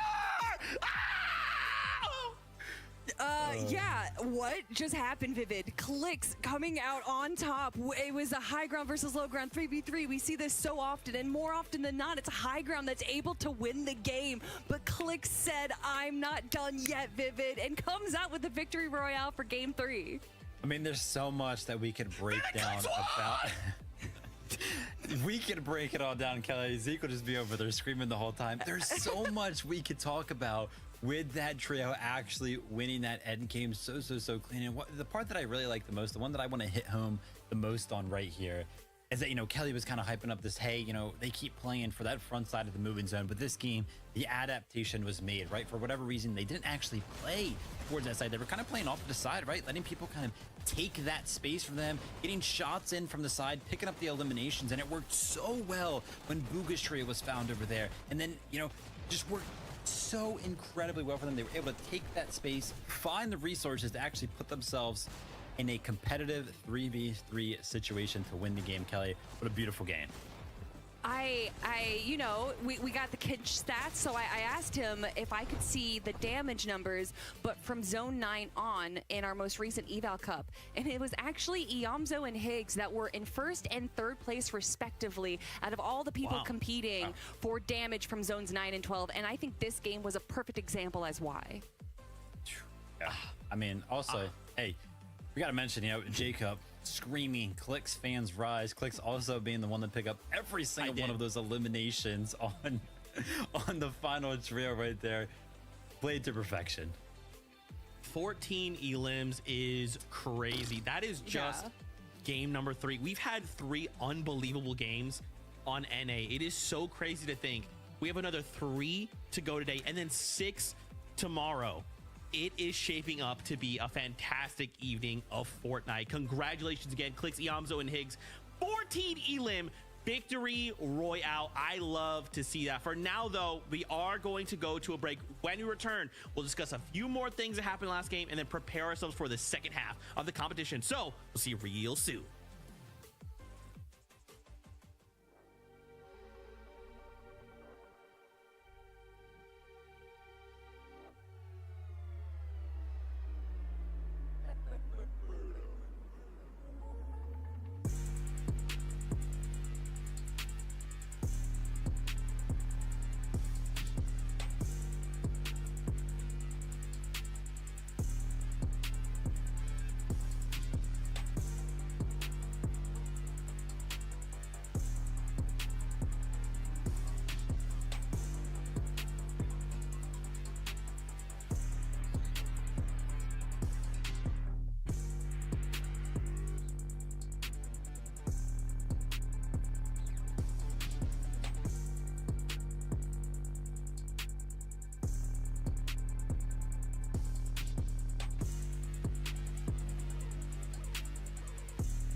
We're being treated to some peak Fortnite, ladies and gentlemen. Clicks got himself a victory in game number 3.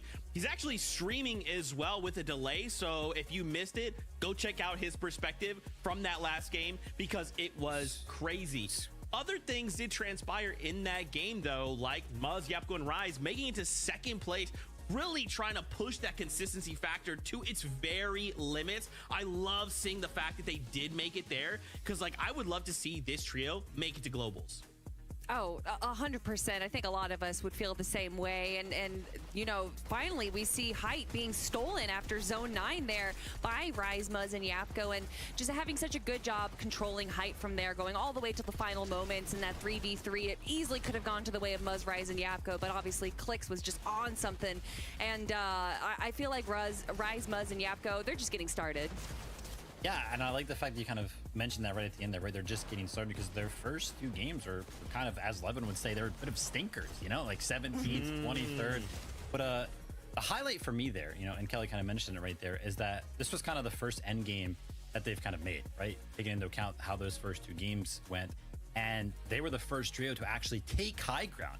So in my opinion, right, if they've been the only trio to kind of do it, and that was the first game that they've actually made it to the end game, then maybe this is a little bit of a pattern, right? Maybe it'll be easy for them in these following games where they do make it to end game. Hopefully they've sorted something out to kind of continuously make the end game, take that hide away. And yeah, I mean, we've seen how Height's kind of going today. You're kind of getting it for free once you do have it. So I think this is good news for this trio. I will say that there was a moment there where we saw Muzz's, Peterbot's, and Acorn's trio all in the same little edge of zone together, and we actually saw Muzz's trio make the fastest rotate I've ever seen. And so I'm wondering if maybe that's the reason why we're not seeing them in in-game, and they've kind of learned their lesson a little bit, and so now we're going to be seeing kind of some different rotates from them. But speaking, Zeke, these zones, what did we say about North zones? Gosh. My apologies, guys. I'll check the supercomputer. I don't know what's going on myself. I'll go check it over there. Speaking of checking things, let's check the standings right now. At the top, Peterbot, Cold, and Ritual. Guys, we have not had a game that we've dropped out of 5th place. Game 1, 5th place, 6 elims. Game 2 was in BR with 13 eliminations, and now once again 5th place with 7 eliminations. I mean, this is starting to get really, really scary. And the fact, Kelly, now they're at 249 points. They are starting to pull away. Someone needs to stop them. It's so surreal because in my mind, I'm like, wow, they're really doing bad at the start of Major 1, but they've already won a game and they're in first place. It's such a weird conditioning of our brains that if they aren't just winning every single game, we're wondering, oh, what's wrong with them? But they're doing so well. They understand that if they're not able to go for high ground, which we've seen them do over the last few weeks, that they need to stick to the low ground. They need to go for those eliminations. And Ritual, once again, sticking it out as a solo in the final moments right there. And I really just want to give Ritual all the flowers that he deserves.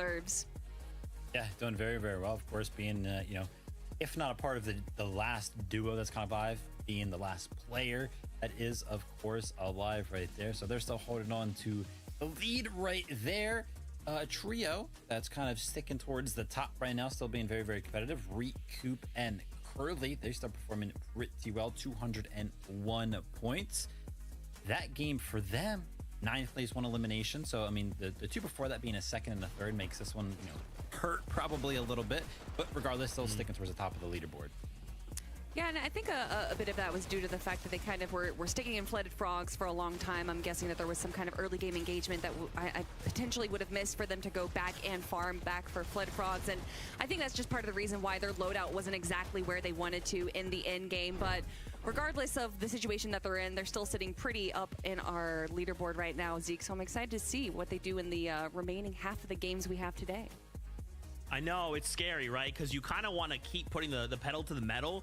With 3 games left to go today, that sets us up for day number 2, right? And then without that 1.5x multiplier, we need to be more consistent after day number 1, right? We need to make sure we are primed for day number 2. So I'm curious to see, can we keep this momentum going? Not from just them, but from all of these top performing trios, especially in the back half. Let's find out. Monster D-Phase, Jacob PR, take it away. Momentum is a real thing in these tournaments, but one thing you really have to take note of, even though they're in first place by 29 points, Monster, it's not through sheer force like they did in that last major, like they do in the divisional cups. So realistically, it's anybody's game still. Yeah, and we're watching it kind of play out in real time. We're seeing how much of a different, slower approach, a little bit more of a methodic approach, right, to their early game. But let's just keep this in mind. It's all North zones. With game number 4 around the corner, let's see how it plays out. And like we just wanted to emphasize, Major 2 Finals has the most amount of qualification spots. This is the most important finals of the year. Some might say you want to get your ticket to the Globals here and now. But again, the standings, I think, are just a story of magic. Mosses, every one of these trios have had that little bit of favoritism. So once they start getting more of a difficult, let's just call it decision making put in front of them, right, things might start to turn. But for now, if it's going to continue to play out this way, I mean, the story seems to be written in stone here. Yeah, and this is a fight that, when you look at that stone, this is written all over it, contested. They go for Fleur loot almost right out of the gates and immediately start teeing off on one another. But it does look like Craze from underneath is trying to sneak around. You mentioned yourself the closeness of the entirety of the bridge, especially underneath, and now he's getting free shield. So if anybody's going to be the one to make a play, it is going to be him up against Yusuf. He gets the elimination, and I do believe that was the wipe. Oh, a little turn of events here for Joji, Donnie, and Prime. Okay, so a little life coming out for them here at the Shining Span. We'll see what they can make with this game here. You know, the cool part about a 2-day performance is that anything can happen, right? You have a lot of time to start making some micro adjustments and, you know, really play this tournament out to the best of your capabilities. The team that's been doing just that as well is No W Plays Chaos Gaming and Kaz's for the second time now. We've seen them at least survive the initial touch of their drop here. It's not all teams, you know, that land kind of in this northern area that are walking away with, you know, free placements to the top of the standings. At the end of the day, you have to prove that you can stand amongst the best here and win some of these engagements. Kazis goes in for face check here, but the tick was ready and answers with a monster shot here, slowing down all momentum that this trio was looking to build. Yeah, all three of them saw he was here as a solo. They beelined it over, but the scanner's out. Noah plays. All of their positions going to be revealed, but no more builds onto the tick, so he's going to be an easy target and the first one to get dropped. Quick cleanup there. They're going to get the siphon mats, and you can see absolutely needed because Noah Plays was almost fresh out of materials as well. And now they're forced to try to disengage. Maniac trying to go ahead and move on over to help his teammates, but that same distance that he closes is going to be the same thorn in the side because now he has nowhere to run. Yeah, but Noah's barely got anything to work with here. Just a couple shots, tags from behind. No mats to really work with either. But it is going to be a nice quick elimination. Do note with every tag they get, more confidence starts to increase. What? 2 quick elims. Kind of get to reset here. Gonna be happy with that. Seeing more and more action going down just the north side of Flooded Frogs. Visuals, Braids, and a Minish. Foxy Floodgates, excuse me there. They land at this spot. We have seen them contest the server room, but Visuals out of Braids and just gets taken down. I do believe that was Peterbot landing at the train, the top side of the mountain, got that loot from the server room. And there's so much distance between Braids and the rest of his teammate. I'm not sure how much help he's going to be up close. Yeah, I was going to say, I had to look at the standings for a second. Visual, Braids, and a Minish are in 5th place. Do not let this early game fight fool you. This is definitely a team that is trailing very far ahead of 6 and in the conversation right now. Little setback there, minor setback, but not completely taking them out of the running just yet. And do know, again, old Peterbot probably keys that. Jumps down, does what he does carelessly. New Peterbot takes his time, takes his damage, calls it a little win. It's his fight just north, I believe, of Cap's factory. Just following each other, not trying to let them escape. You see here the bat being charged. Joji takes the first couple damage. Both of his teammates go down. That's Praise and Donnie who get lost, and they break his way in. Eva hiding behind barrels. There's no chance. He's a hide-and-seek master as Seek, Veer, and Dash take him out. And with 54 points here, a couple of them coming from this game alone, at least they start to build that confidence up going into the second half of the day. Definitely. That's going to jump them up towards 19th right now if the standings are locked in stone. Putting them just behind Bucky, Okus, Cam, Bryce, G-Money, and Osid. Take a look at the highlight here from Seek's perspective. Oh, yeah. Getting to work with the bat. And, of course, closing out with the shotgun. He knew his teammates were there. Almost no worry, even if he does go down. But you see a triangle being formed right now with Kanata, Bolts, and Sphinx just trying to catch somebody off guard. And as of now, it looked like it might be Dash, but as soon as those shots fire off, this is giving Bolts an opportunity to land some big damage on somebody not really paying attention. It could be Seek. But nope, that opportunity comes and goes just like that. Bolts, Kanata, and Sphinx just a couple of pieces away from really breaking through the glass ceiling here. Their problem has just been the mid-game. Once they get past that and kind of start approaching that end game, things just haven't seemed to have lined up for them so far. Do keep in mind they are one of the few teams kind of playing this deep zone from the southern areas on up. So they've had a lot more to worry about, right, as opposed to some of the northern trios. And fun fact about that, they actually have the most distance traveled out of everybody in this lobby, Monster, because of those zones. And they're still in 13th, right? So again, all the more just impressive how they've at least managed to kind of stay in the conversation. But oh, here's a fight I didn't expect to go down this soon. Pollo, Agers, and Acorn have a little bit of a contention happening here at the Mass Meadows. Yeah, it almost makes you wonder, what's that going to do to the game plan? Because G-Money, Osa, and Bryce, they're kind of used to not getting a lot of surge, not fighting teams up on top of the mountain, having to rotate north. But Agers, Acorn, and Pollo, the whole strategy relies getting extra heals, going just towards that black market, building your surge bases, and taking advantage of teams just like this. And now they've been sidetracked off of that game plan. And so it starts to put things in your mind. Obviously, we're all looking at Acorn. Do you start to rotate the zone? Is this a team that now you must try and fight because now you're below the Storm Surge threshold of games past? It's a lot of questions that I know are going to be answered shortly, but it just goes to show the impact of one team's decision and how it affects everything else around them. Yeah, this is like the shoe put on the other foot. Bryce is the one with that ultimate high ground here. The cards kind of in his hands here to be dealt. But okay, Agers, Pollo here, opting to not play the Storm. They want to make a little bit more of a favorable positioning for themselves. I don't blame them. Osid not taking advantage of those fresh builds though while they're rotating there. It's going to be missed damage, missed opportunities. That could be reflective of the fact that, again, this is like a newer trio, right? Kind of being introduced to this extreme high-level competitive play. One of the reasons why Kanata wanted to kind of mix it up. But back on over to the action here. Polar, Cynics, Decay, keeping us entertained here. Fight for the top 10 position here remaining against Naps right now. Polar doing a great job here. All at the Demon's Dojo. Things unfolding pretty quickly. Meanwhile, Cyrus kind of watching this unfold from the distance. Decay not even wanting to let this team get too comfortable either. Yeah, he spotted out the builds, kind of finished building. He knows Zyr's there.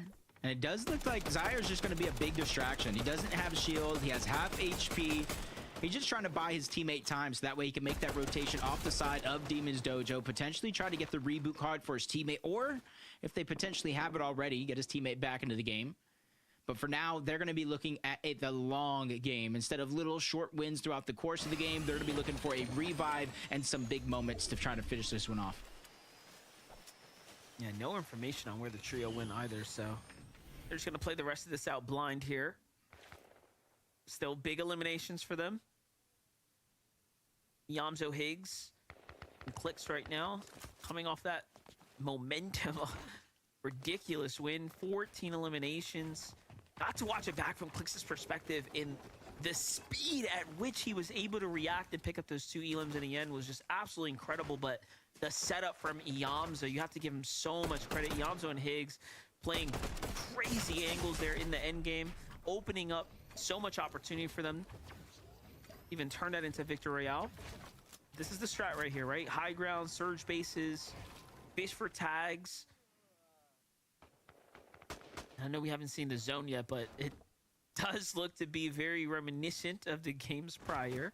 I don't want to talk too soon about it, though. We'll see. So you're saying another North Zone is quite possible. Maybe. But you see Dash, Seek, and Veer. I feel like they're kind of getting used to these North Zones. Obviously, it's not as easy. They got 4 eliminations. A lot of their resources are being expended. 1 med kit for Dash. He's going to have to use that in a few seconds. But in the sense of this has been their game plan. Ride the whole eastern side of the zone, move up towards the north, get surge on a lot of the teams that are kind of left behind. Because more times than not, if they're this far back in zone, they might not be the most healthiest. So that's going to be the perfect chance. Just try to pop some shots. Keep it moving in towards zone, and then you even see that solo player just below the D and Demon's Dojo on the minimap, trying to look, hey, is this the time I can get my teammates back? He doesn't even know that's a whole new team on top of that mountain. Yeah, a lot of uncertainty in the air. Let's jump in with Coop, Reet, and Curly here as they continue to get the favorable zone pulls here up towards this kind of Flooded Frogs area. They're just sitting pretty right now, wishing for some tags to kind of come their way. Street's in charge of the bill. He's already put 64 up. Not bad at all. We'll have to jump off this base eventually, though, and start to get to those mats. But again, you can just see that there is no rush in doing so. Kind of see this slow play on one side of the lobby to the next. Bolts Kanata Sphinx working their way up from Hopeful Heights. Quick chase down on the water sprite, just trying to make sure that they have as much of those resources as possible before they make their way down off the side of the mountain. Because they have this elevation coming into the zone, they are able to spot out a lot of the teams that have already rotated in, the teams that have already boxed up and solidified their position. So even though they're taking some storm damage, eventually going to have to use some HP heals, it's all a worthwhile sacrifice for them because it gives them a much safer path. Taking advantage of that path as well. Very well-timed movements here. Jumping in with Okus, Bucky, and Cam right now. They've seemed to have found the trio lurking behind at the Foxy Floodgate for a second there. And pushing up ahead. We're retreating back here to try to pick up some of this leftover material.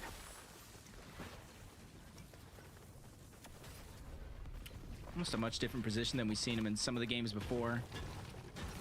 I think a lot of teams are kind of catching on to how drastic some of these North Poles have actually been and are now trying to rotate just a tad bit earlier than they have in some of the previous games. But Cam is the one that gets caught off guard by Agers, rotating deeper into zone. It does look like Cam is going for a little bit of a revive while Bucky's just trying to hold them back the best that he can. Make them think twice about continuing to rotate on over here for elimination that might not even be that easy. Medmiss has to come out here. This is probably what I was going to say Acorn and Agers Spoyo was thinking about. Like, hey, stop down right there. Yes, stay in the zone. Let us fight you. We need this damage here. But they're going to be content with a little bit of damage that they managed to pick up there. That Medmiss saving Bucky's trio. Boyo was in full W key mode for a second there. You saw how aggressive he was pushing up.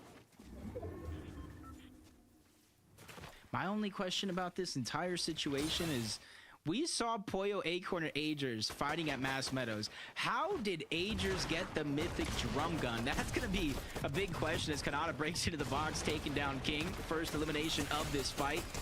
And you see Sphinx, the IGL of the trio, quickly reuniting. He took a lot of that early damage along with Bolts, knowing that Kanata's the one that has his position set.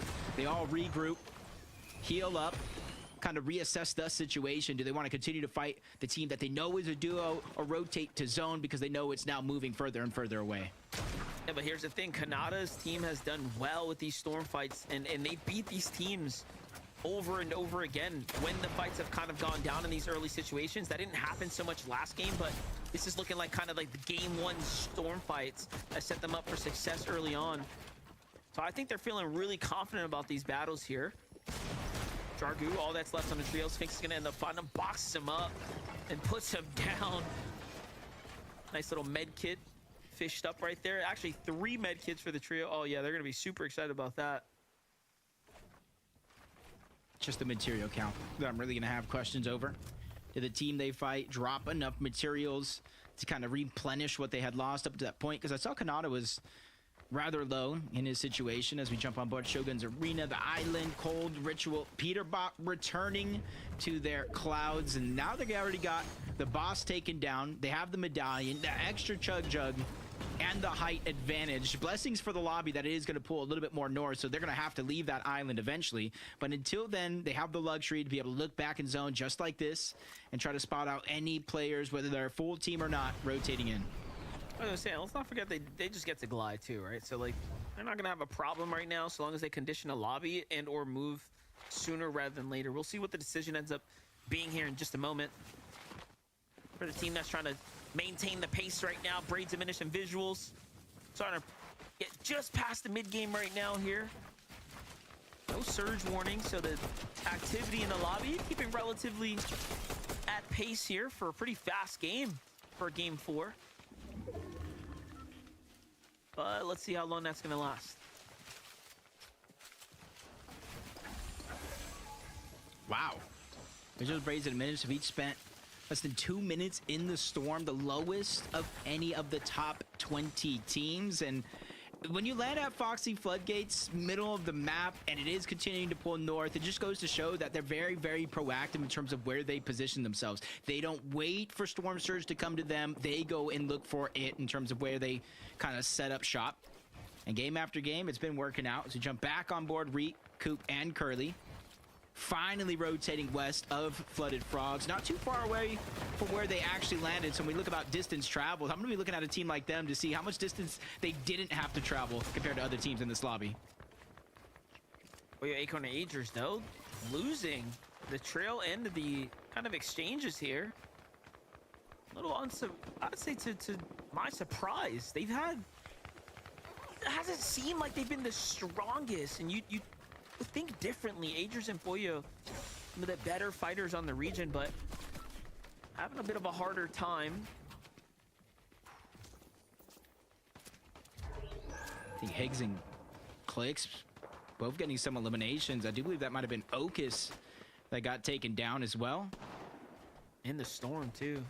Yeah, that's just one of those tough situations. They weren't even the original ones fighting both Clicks and Cold. They were already in zone, looking back at this fight, seeing a team end up in a scuffle and just immediately focus in that direction. Luckily for Evan, Xanda, and Sandman right now, they're able to get the revive back up. They have the Chug Jugs, bandages if needed, and then the splashes on top of that with not too much distance to cover before they're safely inside of the zone. Take a look how it went down. Evan here. Pushing in from the side, gets right on in. It was a full-on surge fight. That's going to put them 400 above. How long will it last, though, is the real question. Heard about Cold and Ritual. Already set up 1,000 above themselves here. Full HP, fully loaded material count. This is probably the strongest position we've seen them in so far here for an endgame setup right now. I mean, it just makes you wonder, right? How many North zones you got to pull before they just continue to fine-tune the game plan, right? And they are just looking better and better as the games have gone on. Man, how they're rotating right now, I see it in the mini-map, too. They just got it down, rotated, gliding in as Ager slides in, gets that one onto Sandman. Saw it in the feed. Glad we're able to see how he's actually able to pick that one up. Proven, hey, the Mythic Drum Gun, even though they might not necessarily get it every game, it really could change the course of how you're getting your Storm Surge and how easily you're able to break some of those bullets through to get just 1 or 2 shots to connect. They're at the safe zone right now. Uh-oh. Below the surge here. Xanda and Evan coming late off the storm. Talk about a gift being handed to them, but still below. They got to get that damage. There it is. Okay, gives them a little bit of time. The question is, do you go for that loot, play for the heals, and kind of wait this one out? Try to force another battle is going to be the real question. What's unfortunate about that whole situation, as they do run over, pick up the loot, is those players were weak. It was active surge, so they didn't get a ton of damage to accumulate in terms of that Storm Surge leaderboard, but they're making their way back on over. They were able to kind of see the ground before. Not too many teams were rotating through the south side of this pool. Most of them through the middle. The rest is going to be towards the north, so it's going to be a rather easy rotation for them, especially since they can go underneath the bridge. But a farther pull for Bugha, Rapid, and Threats. And if you look at their material count, if you look at the empty weapon item slots, Monster, this game has not been too good for them. Yeah, I was just gonna say, all the teams kind of taking note of Clix's rotate down that river bend is just such a beautiful rotate. A couple of teams are trailing down there. Bugha, Rapid, and Threats taking the high road, and you can see the difference here. They're met with the resistance all the way through.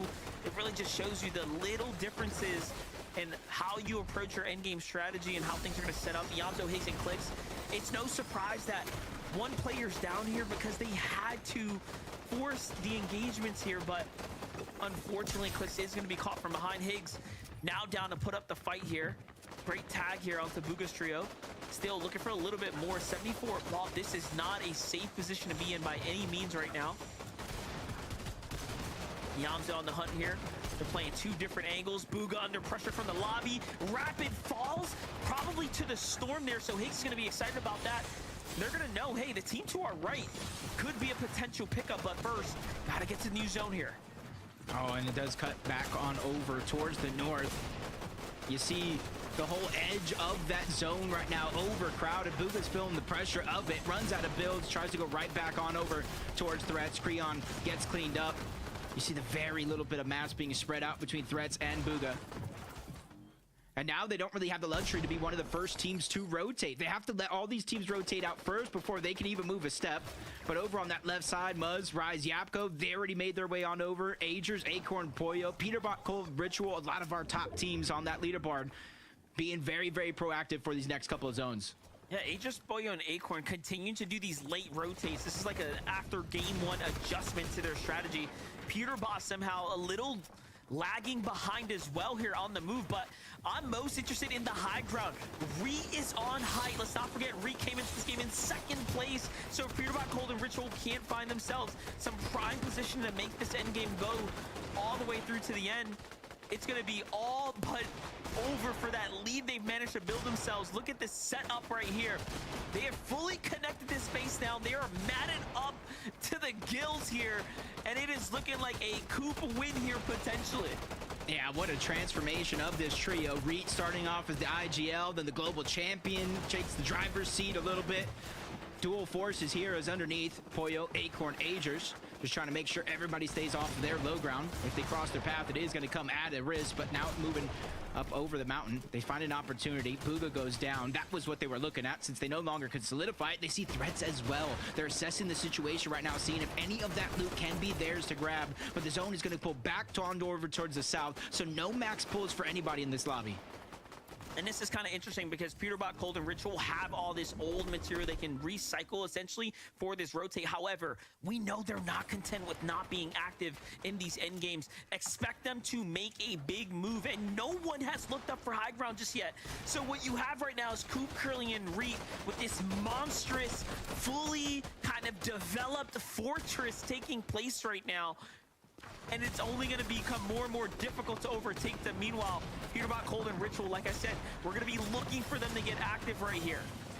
Yep, and already you're seeing a team below, a team above, not letting them have that easy rotation over. But on the other side, it actually a launch pad coming up. Oh no, they broke the launch pad. Peterbot goes down as well. Everybody right now is just running off script, trying to make something happen with the blunders that are right in front of them. Cold and Ritual, yet again, down as a duo. How did all of these plans just get spoiled? Everything went south at the same time, and we caught it on broadcast. That is just crazy. I'm wondering what's going through the minds of these players right now, but Aminish and Braids have a chance now. Kind of as they control this second height layer. They're looking up, they're looking down. Still not content with exactly what they're going to do just yet. They're going to play for the front side of zone. Meanwhile, Iamzo and Higgs are still alive. Now officially inside the top 10.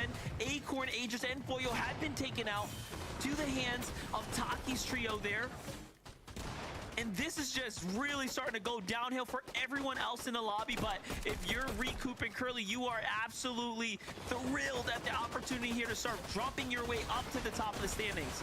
And this is the very first time throughout these past couple of zones the team has even had a chance to try to look up, and they're being persistent on top of that. So they're going to have to really start thinking of a plan B if things do go sideways. And Reet's already being the lead charge. He's going to try to reconnect, but down below, it's Cold and Ritual running wild yet again. Even with Peterbot going down, they deserve all the credit in the world for making something of these games, particularly Ritual, because once again, in another game, he's a solo. And Muzz and Japko still up too. This is insane. All the teams that have continued to make these endgame placement points are still in the running. Muzz, Rise, and Japko, arguably the only healthy trio that can actually challenge for height. Did Reed's team expend too much material? We're going to find out here and now as the pressure finally starts to come up. But he breaks the build there. Can he get some damage? No. They end up using the kneecappers to get off here. But look at how they've already started preemptively editing these floors now. They're thinking about making the break here.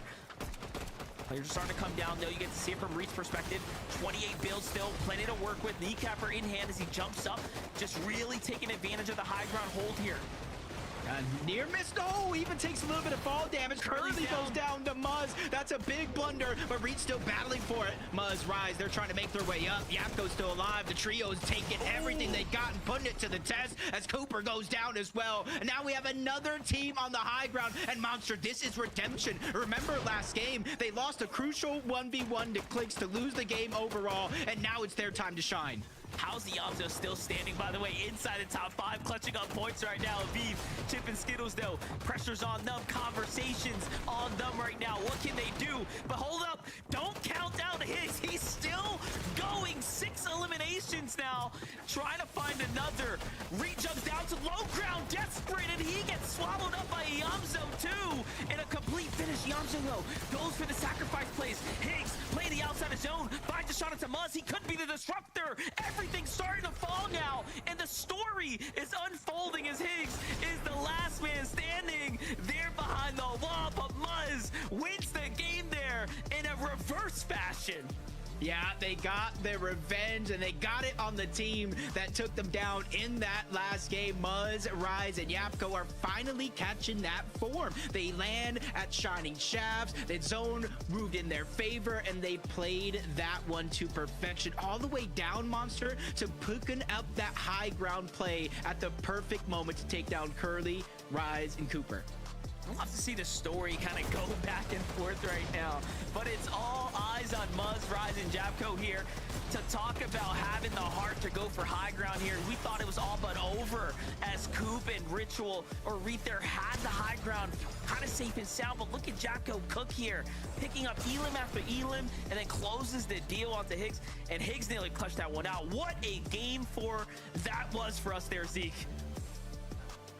Let's go, Muzz! Let's go, Muzz! Yapko and Rise! We now have had 2 games back-to-back super solid from the duo. We don't talk about those first 2 games, Vivid. Don't worry about those games. They don't exist. But to see this trio come out strong, we're starting to hit the ground running. We're starting to build that momentum. Has got to feel so good for the trio. That was a crazy game. Height swapping hands, trios looking to fight other trios in different situations, just saying like, hey, I ain't got nothing, you ain't got nothing. Let's just fight. Let's see how it goes. You know, I feel like not looking at their first 2 games is almost is a disservice to them. I think by showing that the first 2 games were really rough for them, and then that they in game 3 we saw this just tiny little adjustments being made, and then we see what can happen when you're able to kind of self-reflect and look at what changes you need. And this is what happened. Muzz, Yapko, and Rise now able to get the first victory royale of the day for them, and they did it in a fashion that we hadn't really seen yet for North America, which is taking high ground around zone 11. So many times, Vivid, we've seen these teams just kind of let whoever has high ground control high ground, and Muzz said, we saw what happened to us last game, we're now going to take it. I gotta say, zone 11, even into zone 12 here, one of the hardest moments to actually take high ground, I feel like, in Fortnite competitive. I mean, super impressive for them to kind of pull it off, but I mean, there was just no like pressure kind of being returned from the high ground team, from Reed, Cooper, and Curly, right? Like they were kind of just up there kind of shooting for free, no pressure being returned. They finally get the builds knocked down. One of the trios, or one of the members of the trio on height, goes down to the fall damage. Is super well played. They kind of applied that pressure throughout the entirety of the end game, and finally when that pressure ended up paying off, they of course went for the take, the 3v2, and cleaning it up. Again, we have like the head-to-head trio, Clix's trio versus Muzz's trio at the end. Of course, this time flip-flopping around, Muzz's trio comes out on top, gets that win, but super great Fortnite from this trio for the past 2 games. Absolutely, bro. We are again trying to play for consistency. We've got 3 spots on the line. Going to globals, pressure is on. With 2 games left to go, we can't wait to show you guys the standings. But first, a quick break. When we return, about to blow your mind. See you in a little bit.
welcome back to the FNCS. Time to blow your mind, okay? Are you ready for this? Because we're going to look at these standings, and when you see who's at the top of these standings, prepare to have your mind blown. It's a tie, 310 to 310 right now. Clicks is going head-to-head with Peterbot, Higgs, Iamzo, Ritual, Cold. It's a battle. I mean, David, quick math, the points, hit me. What points? 310 minus 310 is 0. Zeke, they're tied, No, man. third place, Vivid, read my mind. Oh, the third place. 57. Boom. Oh, job. good. That was fast math. That's great. My Dude, goodness. he's so good at math. I cannot believe after just 4 games here in Major number 2 finals, we are already seeing 2 trios stand above the rest, and they're tied. And again, Kelly, when trios like this start to pull away from everybody else, it gets that much more difficult to try and rein them in. I mean, I want to see this because I want to see clicks and globals, but someone stop Peterbot, please.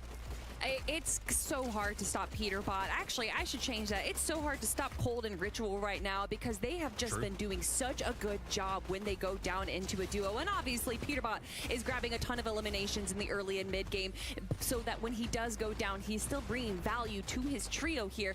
But truly, it is definitely Cold and Ritual that have been carrying these end games, Vivid.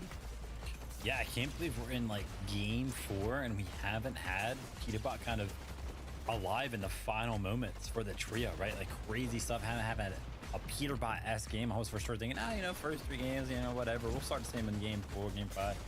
Has not shown up yet, but that just means that Ritual and Cold, they're showing up for sure. And another trio that, of course, is showing up. Heck, I say trio. Why don't we go ahead and keep talking on duos right now? Higgs and Iamzo being the duo, kind of the pop off this game, clutching up from 19th, 18th place when Clicks went down all the way to 2nd place as a duo.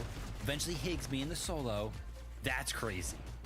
He literally, every time we would turn back to Higgs, he would now have 2 more eliminations. Just every time we went to look at him, he's just going back, and he's doing such a good job right now, especially when we saw Clicks have such an incredible end to game number 3 there. To carry that momentum on after Clicks goes down just a little bit early is exactly what they need right now. They're an emotional team. They definitely fly off of those vibes. And so I think Higgs being able to make it into the final 2 teams is definitely keeping those vibes up right now. And we said it at the start of the show, the only way a team is going to be able to rival Ritual, Cold, and Peterbot is if they can bring the elims like they can. And look at that, Zeke. It is just a 1 elim difference between those 2 trios. It's so crazy, isn't it, Kelly? The way they're mirroring each other, right? Like, look at the placement points, look at the elims, look at the VRs. They are taking steps at the same time, just little tiny differences, and yet they are still going head to head. And remember, Ritual, Cold, and Peterbot, they're already qualified, right? So if we ended the tournament right now, 2nd through 4th place would be securing themselves a seat on the battle bus going to globals, right? Like, obviously we still have more games to play, but man, these trios are showing up and just putting on some fantastic Fortnite. With 2 games left to go, what are we hoping to see out of this game? Like, I would love to see more Reet, of course, but like, is there things you guys are hoping to see with 2 games left to go? That's exactly what I was going to say. I want to see a Reet victory royale. When you look at the leaderboard right now, it is all of the big names with a single VR, except for Reach Trio. Yeah, I mean, I think it's what everybody's kind of asking for right now. And I know one in particular person who's probably about to crash out and is definitely asking for it. A South Zone, right? I mean, Kanada's trio, Jacob kind of called it out that game. They're the trio right now with the most distance traveled. So they're really putting on an effort to kind of make it into the end games. But like I mentioned, right, landing at the southeast side, all the way in that corner. I mean, most of the zones they're going to have to run, but holy cow, some of these zones, they've really got to run. Okay, everyone, just manifest South Zone. Okay, here we go. Together now. Manifest South Zone. Okay, Jacob PR, MDF, manifest South Zone. Keep manifesting it. Come on, Zeke. We know you are not changing the script. We know what's going on over there. This has been some incredible stuff. I mean, if you get these zones like this, you need to be up at the top of the standings. And you know what? For Clix's trio, they're doing just that. Yeah, and it's coming out for the back of changing their entire strategy in the last Division Cup finals, because more times than not, they loot their POI, they go to the black market, and they find their surge there. So a huge switch up, and it's actually working out for them. With game number 5 ready, let's get into it.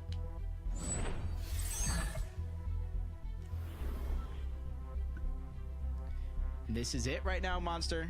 A first place tie at 310 points. 2 games left to close out our day. Then everybody gets a little bit of a break. A little bit of break to hit the VOD reviews, make what little adjustments you can, because then tomorrow we crown a new FNCS champion for Major 2. Yeah, and the truth is, I mean, how do you adjust after the first 4 games play out almost identically back to back to back? Like I said, the teams that started performing well just look to be refining their strategy ever so slightly game after game, and this is exactly why the leaderboard looks the way it does right now. And Zeke called it best. If you just ended the tournament right now, I mean, it is going to come down to the teams that, of course, are well within that top 5 right now, and they're starting to break away with a monstrous lead. In Jacob, what I'm thinking about, what does that do to the mental, fatigue, right? Game after game, getting eliminated, maybe short of where you want to be. Like, a lot of this does come down to mentality. Yeah, and I do think tomorrow, some of those teams, we might see a switch get flipped, a little bit more aggression, especially in some of these contested fights where you want to try to get, a victory or a disengage. Obviously, you want to win as fast as possible, and already double knocks going down for both of these teams, but only one of them is instantly going to be revived, and it's actually 3 teams overall at Brutal Boxcars, and these are the type of things I expect to continue on for day 2, depending on where you're at on the leaderboard. If you want to make some money, if you want to go to the global championship, or you want to win the FNCS, you're going to have to make up the pace with eliminations. Oh, yes. I mean, and you know what? Some teams do well on day 2. Let's go back to history, right? With Acorn and what he's been able to kind of restructure and bounce back, but there's other trios that have never done that, right? They just don't have it in them, and or it's even harder to go ahead and kind of dig deep and find that moment for yourself. But again, so many new trios are here, a lot of new opportunity. Let's just go ahead and lock in for this little battle right now. Polis, Jackson, and Zach finally looking to initiate here onto Cyrus, Zaire, and Naps. Okay, so Cyrus's team here putting some points on the board now, finally catching their momentum, right? Catching a little streak for themselves here coming into game number 5, and for once they have to drop to themselves, but it's going to be short-lived as Noah W plays. His team starts to rotate in. They find Polis disengaging on the outskirts here. I expect a full collapse here shortly. Especially since he is going to be a solo. I for a second thought his teammates were on top of the Brutal Boxcars mountain, but nope, he's just by himself. And there's a lot of pressure on his shoulders to at least give his team a chance to reboot something in this game. As you jump on board, Noah, Chaos, Kaz is not staying as long as they would over towards the black market. This time around, they're just going to get their loot and get on out.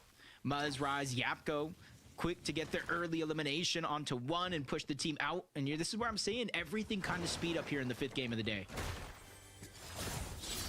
Time is flying by as well, as these rounds are already starting to come to a close. Muzz, Japco, and Rise, though, look at their points right now. Just jumping back up into the conversation after somehow finding themselves trailing out 2 games. Basically, the first and second not going in their favor, falling somewhat in the middle of the pack, and then a second and first place back-to-back against the likes of Clix's Trios. So love to see these stories just start to come full circle, but it also shows you that you can come back from a bad position on the standings with 2 big games. So do not count these trios out for games 5 and 6. Anything can still occur here. I think there's still the chance of when you get into day 2, how many drop spots will change up overall. I've already seen some throughout the day on NA, as it does look like Bolts, Kanata, and Sphinx did get that armored vehicle, extra heals, and just rotating right towards the Kappa Kappa factory. Very, very similar strategy they did in that last game to get some early surge. Gotta appreciate these early surge strategies. However, this one right here, ooh. I was gonna say it's like playing chicken. Like, who's gonna jump first? King jumps first there. I'm not even sure Kanata saw him, but after the rock broke, clearly Kanata's looking to dive in now. It's just straight jokes when you really think about it. Feel sorry for him, but it's only going to be a knock. His teammate, solo player, still down low at the POI. They dropped at. He's trying to pickaxe. Doesn't necessarily, I don't think it works the same with the med mist. I think it's just the water sprites for the most part. But you're seeing everybody just trying to get as many tricks underneath their sleeve. Storm Surge, it kind of frees up your game plan. You can continue to stay in your surge tower. You can rotate early while every other team has to stagger themselves back. It gives you a lot of options as they look across. Phenom trying to dodge the initial fight at the bridge, but the fight comes to him. He goes down regardless. Yeah, unfortunately taken out right there. And Eulogy, Yusuf left to contemplate their decisions, and no, Yusuf taken out as well. So Eulogy just completely doubling back now here, kind of giving up the positioning. Player along the outskirts. Probably not even going to have an opportunity to play for those cards either. It's given the way the zone's going to be, but it seems like he's just going to go ahead and chance it here. Jacob is just going to hang out, see if he can pick up those cards in a couple minutes.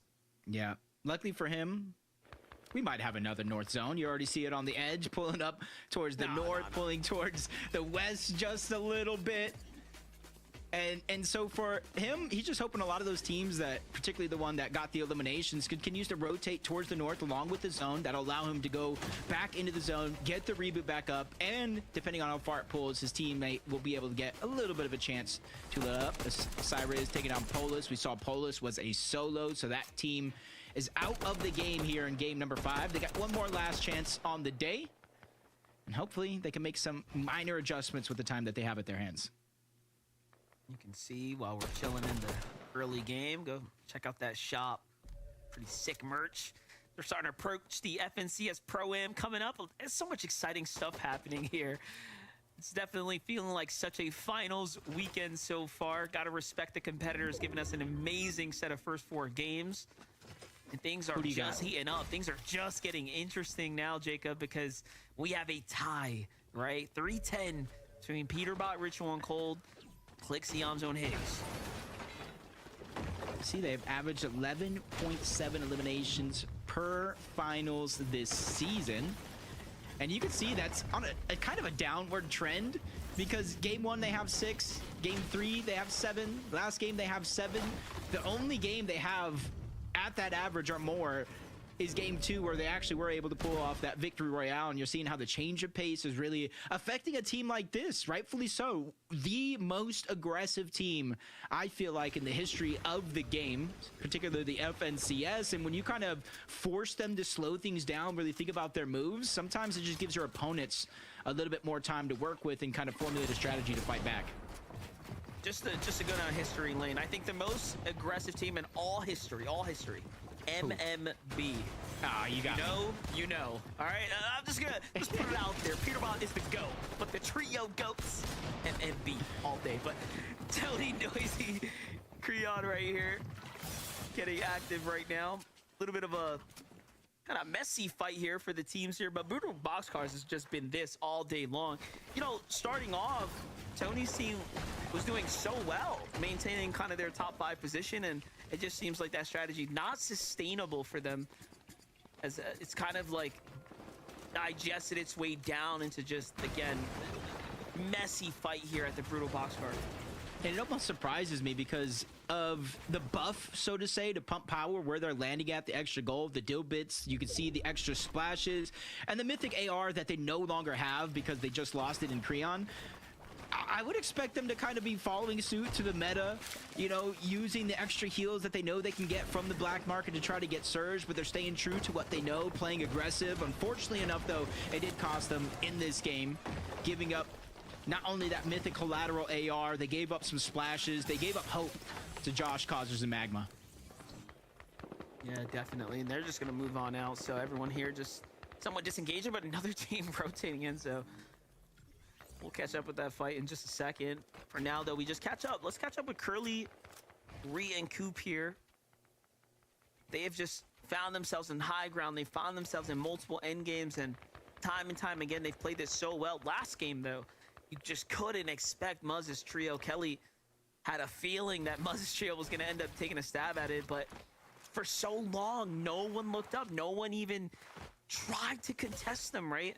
It makes you wonder, why is it that they had so much time up there by themselves?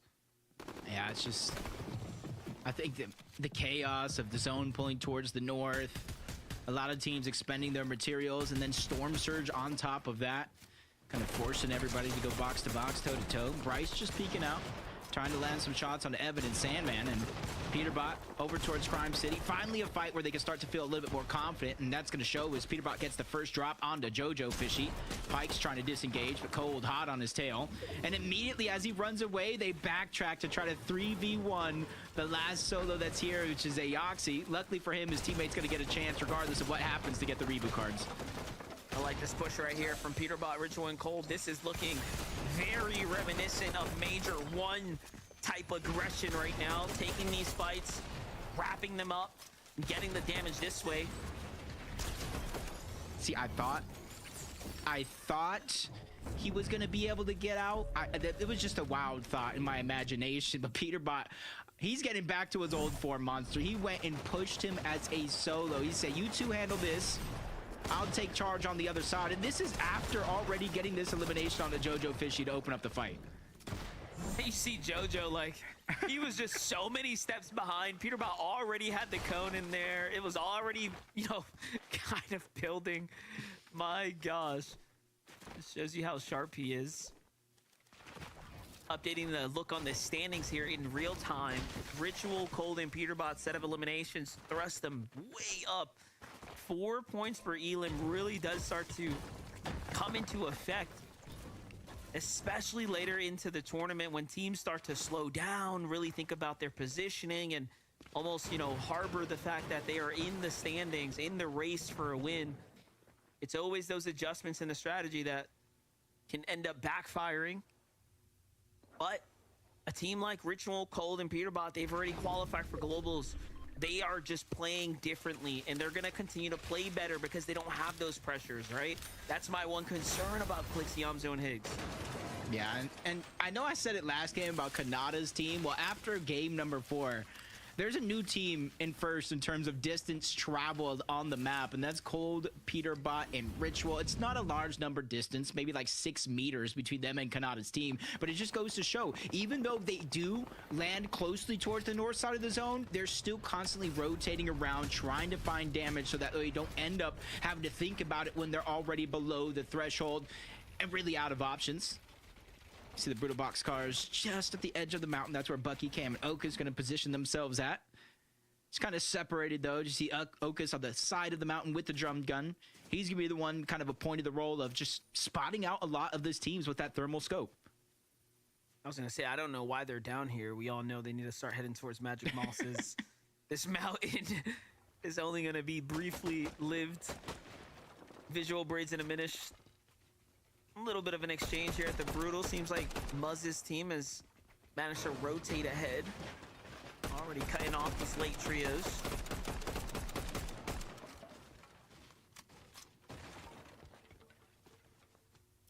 This is where really where it starts to make you think, because there's that trio right in front of them, just outside of Brutal. Remember, we saw Bucky, Okus, and Cam. Just south of Brutal, a team Visual Braids and Diminish could potentially run into. And so they got to start assessing the situation. They look at all these structures built from small boxes to surge bases, and they're just trying to formulate a strategy of how are we going to rotate into this mess. Going towards the mountain might not be our best play, so I can see a team like them rotating to the north and then going to the east to try to find their comfort. Here's a team that hasn't moved from their drop. Still Peterbot, Ritual, and Cold. Oh, for a second I thought we jumped in with Clixus. I'm tripping. Peterbot, Ritual, and Cold at the Lone Wolf layer. I was like, hold up. Got a little too comfortable with the team that's normally here. Look at this ridiculous stat. Peterbot has had the most damage dealt in his last 4 FNCS finals across everyone, essentially on the region, really showing you just how much of a force, how much of a juggernaut he is. I would say, though, this final so far, right after these first 4 games, Ritual and Cold really have been the center force of this team's dynamic, of the team's success. Uh-oh. Ooh, did they get it? I thought it was just barely hanging on with the med miss smoke. 20 is going to go down. Liam and Broken from one fight. They're already getting pursued by Visuals, Braids, and a Minish. Looking this as a chance of some easy surge, as Broken is going to be on the other side. Slow playing their role right here. They don't want to get too antsy, because remember, this is all enemy territory in terms of builds. So really just trying to just take their time. They have the gold splashes, extra pickaxe swing. They see Liam on the other side. Now it's a decision of how they're going to try to 3v1. They do have an opportunity here. Liam tries to break his way down, skirts his way through these boxes, just a little bit of safety. See Visuals losing track for a second, kind of getting frazzled in the mix there. And I gotta say, the pacing, this game has been honestly very much consistent. We haven't had a dull moment yet. So many teams looking to engage on one another. Peterbot mixing up the strategy here, really bringing us a whole new dynamic right to their play style right now. And this zone is still playing to the north, so very, very interesting to watch how, again, teams refining their plays round after round, especially when the zones have been very much similar every single game. But Liam re-engaging now onto the team, but Visuals with the side jump here. Both sides still knowing that they punished each other, though. The confidence is there. It's going to come down to one huge shot. Braids, though, gets tagged in the exchange, and a beautiful piece right there onto Broken. Going to put them in the lead now. 700 damage above from 200 to 7. They're very much comfortable now. And they can focus primarily on those rotations. You saw the battle that they're going to have to go through as it literally goes over Magic Mosses again. No, this is not Deja Vu or a rerun. It's just where we like to see our competitors try to frantically find their way in. 681 for Reek, Cooper, and Curly.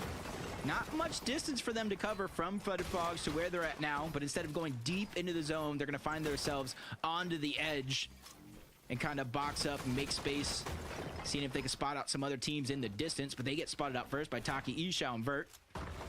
Just some cheeky shots being traded back and forth, nothing to connect and nothing to build the confidence to go in. Fortnite servers could be working on its own personal record for the amount of Magic Moss's endgames in consecutive order on a finals day. As we are approaching zone 6 now, and I'm just looking at the northwest lining here from Tyler Curve and Shadows. They're going to have to continue to make this trek across the field. Past the pump power. Love the double splash here to make sure they're capped off, but someone's lurking behind and finds a couple cheeky tags there before they get on the move. Meanwhile, Phenom Osid, oh no, below the surge here. Bryce is barely handing on as well. G-Monster falls there. They just get themselves above the threshold here. Talk about an unfortunate turn of events here just outside the pump power, and they're also left to play the storm, so they really don't have much to work with. Yeah, they're going to take a long rotation around, but since it is pulling, a lot of those teams will end up stacked on the south side, so they're kind of relying on the fact that they're hoping the north side, rather slow approach, is going to have less congestion and an easier spot for them to position themselves in as Peterbot Ritual Cold. I wouldn't say they're the highest team up, because you look across, you see the only other team threatening that position, but they have their eyes on them. That's a team they're going to be looking at from zone to zone, depending on where it pulls, to make sure that they're the ones that have the best chance to solidify high ground. Yeah, the team I would be most concerned with is definitely that Muzz, Japco, and Rise trio right there. We've already saw that they have the ability to retake high ground, even from some of the best on the region. Meanwhile, look at this high ground hold right here. Clicks, Higgs, and Iamza. No surprise to see them once again positioned very, very well here. And not only that, they're kind of away from the congested southern area, right? They've already read this playbook here, and they're doing it very, very perfectly as far as their position is concerned. Causers kicking things off with a kneecapper, opening up a nice little elimination for himself there. Beautiful shots by Causers. Remember, he was the one early on that took down Creon. That's how he was able to get these extra splashes. That's how he was able to get the Mythic Collateral AR. But since they were so congested over at Brutal Boxcars, you see they weren't really allowed a lot of opportunities to get surged, and so they're barely 34 above, and with his teammate getting knocked, it's a lot of pressure on him as a solo, as you see where it's going to pull all the way on over towards the east. So a good portion of the lobby getting a medium-sized pull, but there are some players that did get that max. Yeah, definitely. Clixistrio was one of the few teams on that max pull here. Pollo, Agers, and Acorn sizing up the high ground team. No surprise there, and they notice another trio goes for the break. It's actually Acorn who sets up the break. So they had the information downloaded because Acorn was under the base. And now they're going to be looking to rotate across here. Splash comes out. It's time to commit here now. And there they go. High ground is there. Shout out to Acorn with the information play right there. That was perfect for them, and now they're the team just at the edge of the zone on high ground, but they look across, immediately set their eyes on Bolt Sphinx and Kanata and go to work yet again. Agers, precision is his specialty, and he took no damage while at it. And for a lot of these teams that are already positioned on the high ground, it's just a waiting game, see where the zone pulls. But for down below, you're seeing a lot of the chaos erupt. They become the focus, shots breaking through, but they're able to get the double revive off. Quick med miss smoke going down. But eventually, they're going to have to turn this situation around because they're only 3 damage above the threshold. They have to figure out a way to work, and they have to figure it out now because they've just fallen below. The metal being the big difference for them right there, keeping them in the game here. But 28 above, barely holding on here. A slither of hope in a dream right now. This is the worst we've seen Curly, Ree, and Coop right now as we're approaching into this final rotating zones here. And they're right amongst the congestion, trying to decide which way to go here and now. Where layers are available, barely any, but oh, nice little find for some loot there. And still though, greed starting to kick in here as they're trying to just kind of regather themselves. That little fight just cost them so much material usage there. Meanwhile, Acorn, Pollo have that high ground on lock right now. And take a look at what they're doing, just putting down so much pressure. You would have thought Kanata would have been happy, put a little bit of a zone pull there, but no, force to kind of rotate back across now. So you get one, and you get to get taken by another there. There's really nobody that's really positioned themselves on the front side of zone high ground just yet. Kanata, Bolt Sphinx, they're on that side. Aviv, Skittles, Chimp, they're on that side as well, but they might not have the material to back it up. But on the low ground, 300 plus damage above. You're seeing them find little opportunities like this. It's actually Cooper. Remember when they were getting focused? This is who was at the cause of it all. Cold, Peterbot, Ritual. They take down Cooper and leave them as a duo. The big play right here. Peterbot, Ritual, and Cold haven't looked any better than this. Cap material, final moving zone starting to play out here. And we might be witnessing this team really look to separate themselves from the pack, but not before we get an update with Clixistrio and see how they're doing. But first, Threats, Rapid, and Booga. A knock comes into Threats, but it's not over just yet. High ground still being beautifully maintained by Pollo, Acorn, and Agers. A textbook strategy here now.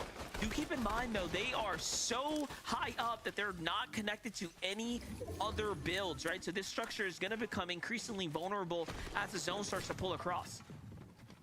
So we're going to be looking at some teams, particularly this one, to maybe see if they like the odds of being able to look at high ground. Clixie, Amzo, Higgs, they're getting pressured. Backside of the zone, he almost gets lost from the rest of his teammate, but he's still figuring out a way back. Almost going through unscathed until that moment. 50 shields gone just like that, but the builds that he just had to expend in this situation, an immense amount, but he still figures out a way back to his teammate. Meanwhile, Peterbot getting PC on the other side. Doesn't matter who crosses his path, he's ready to take him down. Yeah, critical moment right now for all the teams on your screen here. Agers, Acorn, Pollo. It just looks like the recipe for success on NA is don't even look for height. Just take it and then play it out, ride it out, and make yourself an end game. Meanwhile, everyone else is doing the dirty work for you. Clix's team in a box fight here down to the low ground. They're in desperate need of the refresher, but teams on both sides of the layers here. But Yamzo and Higgs are cooking up. And finally now they get that elimination that they were looking for down there. Peterbot, Ritual, and Cold, though, cooking on the mid-ground layer, starting to work their way up towards height. They are looking to go ahead and do something big here. Up Peterbot goes. He is inching his way up. He's got plenty of mass to play with. Looking to work.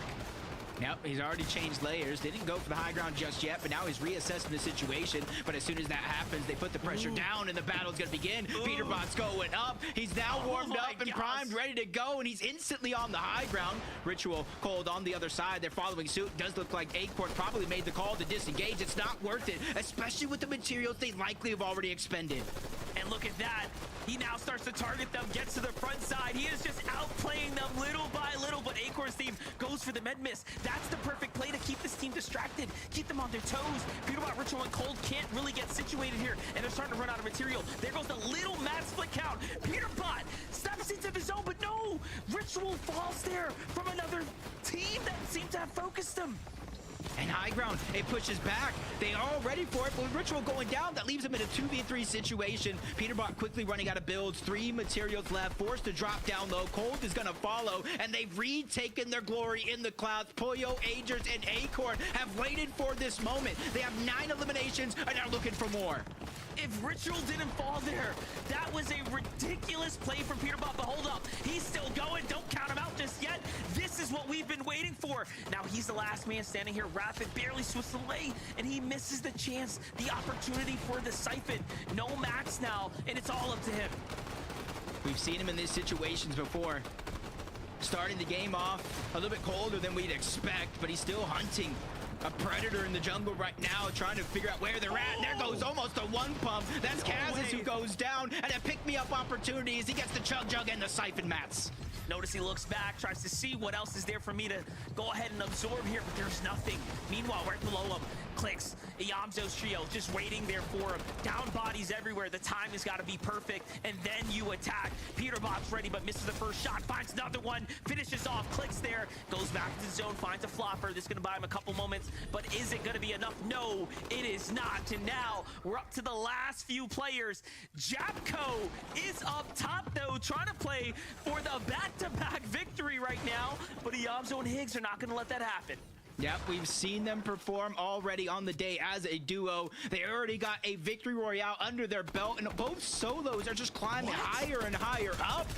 A situation didn't really expect, and now they're both into the zone. Pollo running around, trying to buy himself some extra time from second to third. Those extra points could be the difference, but he goes down. Elimination being gathered up by Iamzo. The kneecappers are going off, but it's not enough. The first team to win 2 games today goes to Iamzo, Higgs, and Clicks.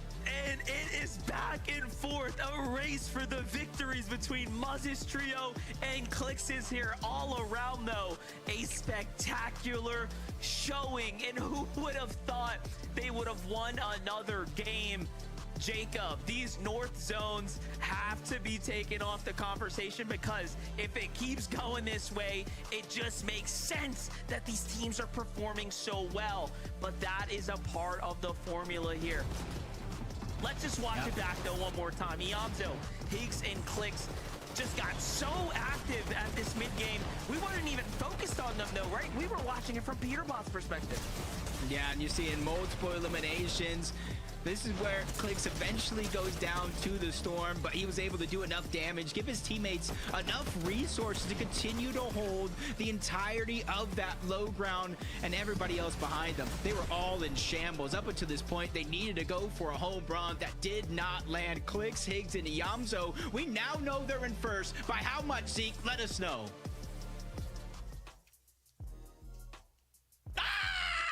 Oh my God! Are you kidding me? Are you kidding me? This is the craziest FNCS we've ever seen. Okay, it's, you know, it's up there. It's like top 5. I cannot believe the quality of games we're getting today. Are you insane? Especially the fact that half of this is done by just duos, right? Oh my gosh, congratulations to Clicks, Iamzo, and Higgs. You guys are putting on a crazy run. I just cannot believe how far ahead. 411 points. And to set that into perspective, Peterbot is at 374 right now. These guys are on a legendary run.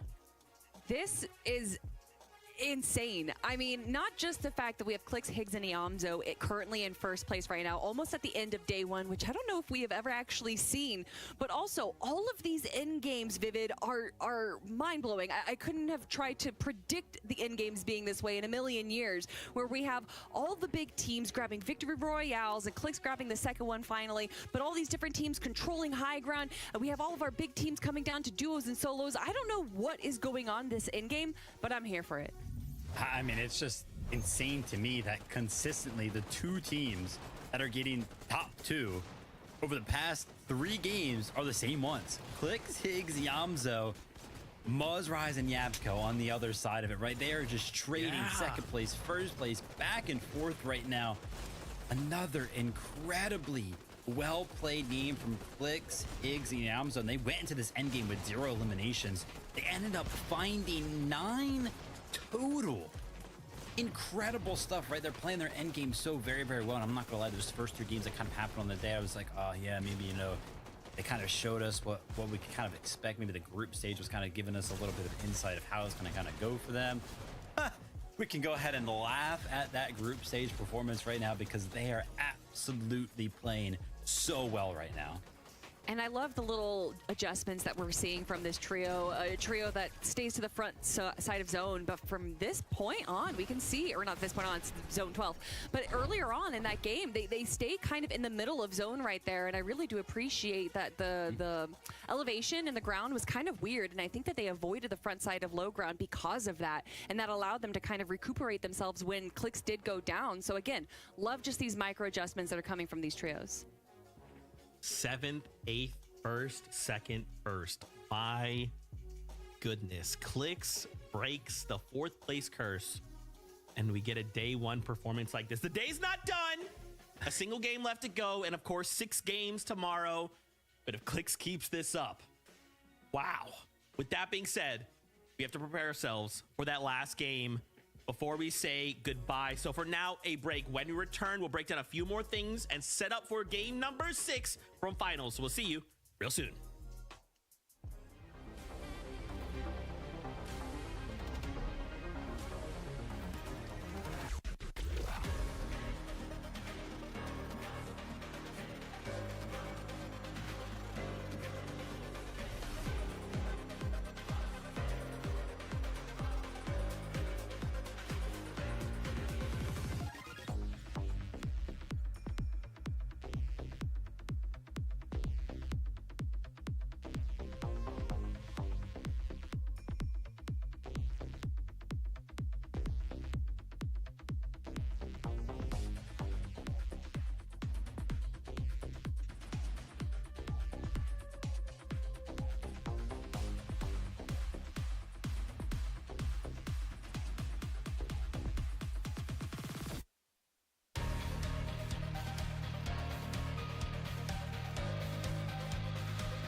Welcome back, Fortnite fam, to the FNCS. Day number 1 of finals is on its last game. Day 1 is about laying the foundation. So day number 2, we can come back stronger and look to claim one of 3 spots going to globals later this year.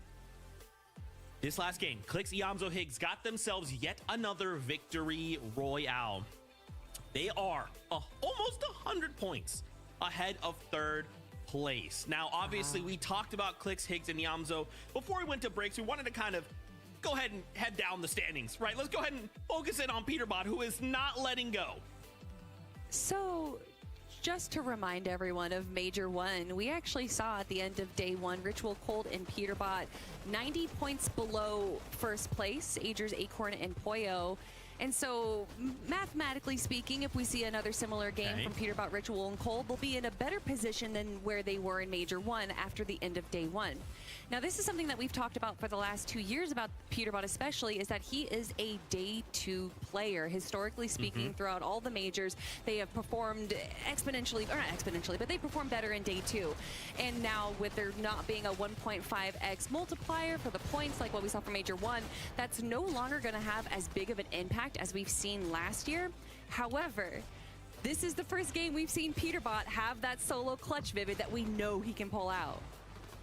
Yeah, I don't know what happened with that flopper right there. Right before the flopper went off, looks like he picked up the Chug Jug, which ended up replacing the flopper in his inventory, so that one didn't go off. Could have maybe potentially even got more from that one right there. But they did such a good job of taking height. They had so many materials. Peterbot just used it to go ahead and pretty much just free build up to the high ground. Took it from Acorn, Agers, and Poyo, but it was just one of those scenarios again where Acorn, such a good play, just dipped out in the storm, had a couple of med miss. They just sat back there, and Peterbot knew. He tried to even push into the storm to 1v3 them to prevent that. Ultimately could not do it, but yeah, still good game from them.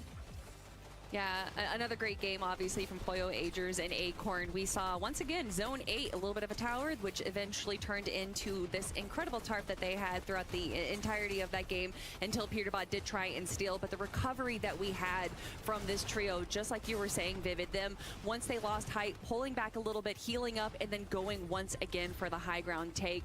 I loved being able, it's not just what do you do right, but that when things go wrong for you, how do you handle it? And this is one of the trios that handles it best. Yeah, and we got to give a quick shout out to Muzz, Yabco, and Rise, right? Because while that was all going on between those two trios, they looked up and they were like, hey, listen, we can go ahead and take height again. After games 1 and 2, they were in 19th place. They're now in 5th. What a rise from that trio. I want to talk about so many more trios, but unfortunately, time is out, which means we've got to go back aboard that battle bus for the last time tonight. Yes, I know we are already at game number 6. So buckle up, get your popcorn, because this is it. After today, we call it quits. We come back tomorrow and hope we've VOD reviewed, learned, or done whatever we've needed to do to secure one of 3 spots for the Global Championship. With that being said, for the last time today, MDF Jacob PR, take it away. Thank you, Zeke, and that's right. 6 games of Fortnite on the first day, 6 more tomorrow, and we're already in the final moments here. Jacob, who would have thought it'd play out in this way? And now Clix having 40 points ahead of Peterbot's trio is definitely making it interesting. Yeah, and I saw on social media after that game that prophecy is what they're calling it, and will that be fulfilled here? It's the last game of the day, Monster. Let's jump right into it. I was talking about the prophecy because if you look at the EU leaderboards of who's on first place, if you look at the match history of Clix, Higgs, and Iamzo, it is almost identical. They just need to go through this one last game of the day. But what you've also seen, Monster, is a lot of jumps up to the top spots on that leaderboard. We will not crown an FNCS champion today, but the goal is to get as close to the top as possible to give yourself an easier day tomorrow.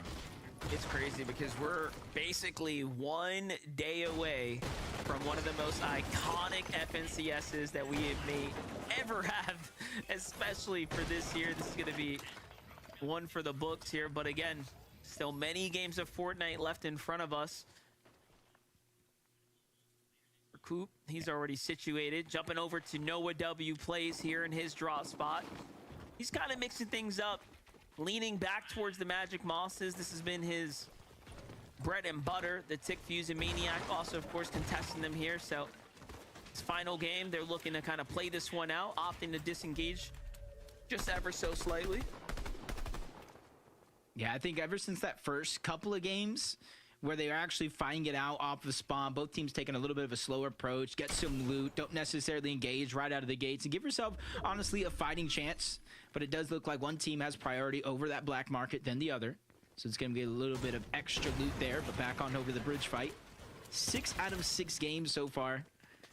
These two teams have been going at it with just floor loot right out of the gates. Yeah, this is one that is basically, there are no winners here other than the short-lived victories of your points you're farming up off the gate. This time around, seems like Prom Donnie and Joji are getting their clap back. I think it's just Yusef by himself across too. Last one left. I do think there's at least another knock. I do think I see an X in the minimap. So 3v1 situation here. Really wouldn't wish it on everybody, especially it is the last game of the day. And it's really going to set the tone and the pace going into tomorrow, depending on how you approach the situation. But Yusef going all in, and he gets sent all the way back down to the lobby. Things are going to come to a close for Phenom's trio here and now.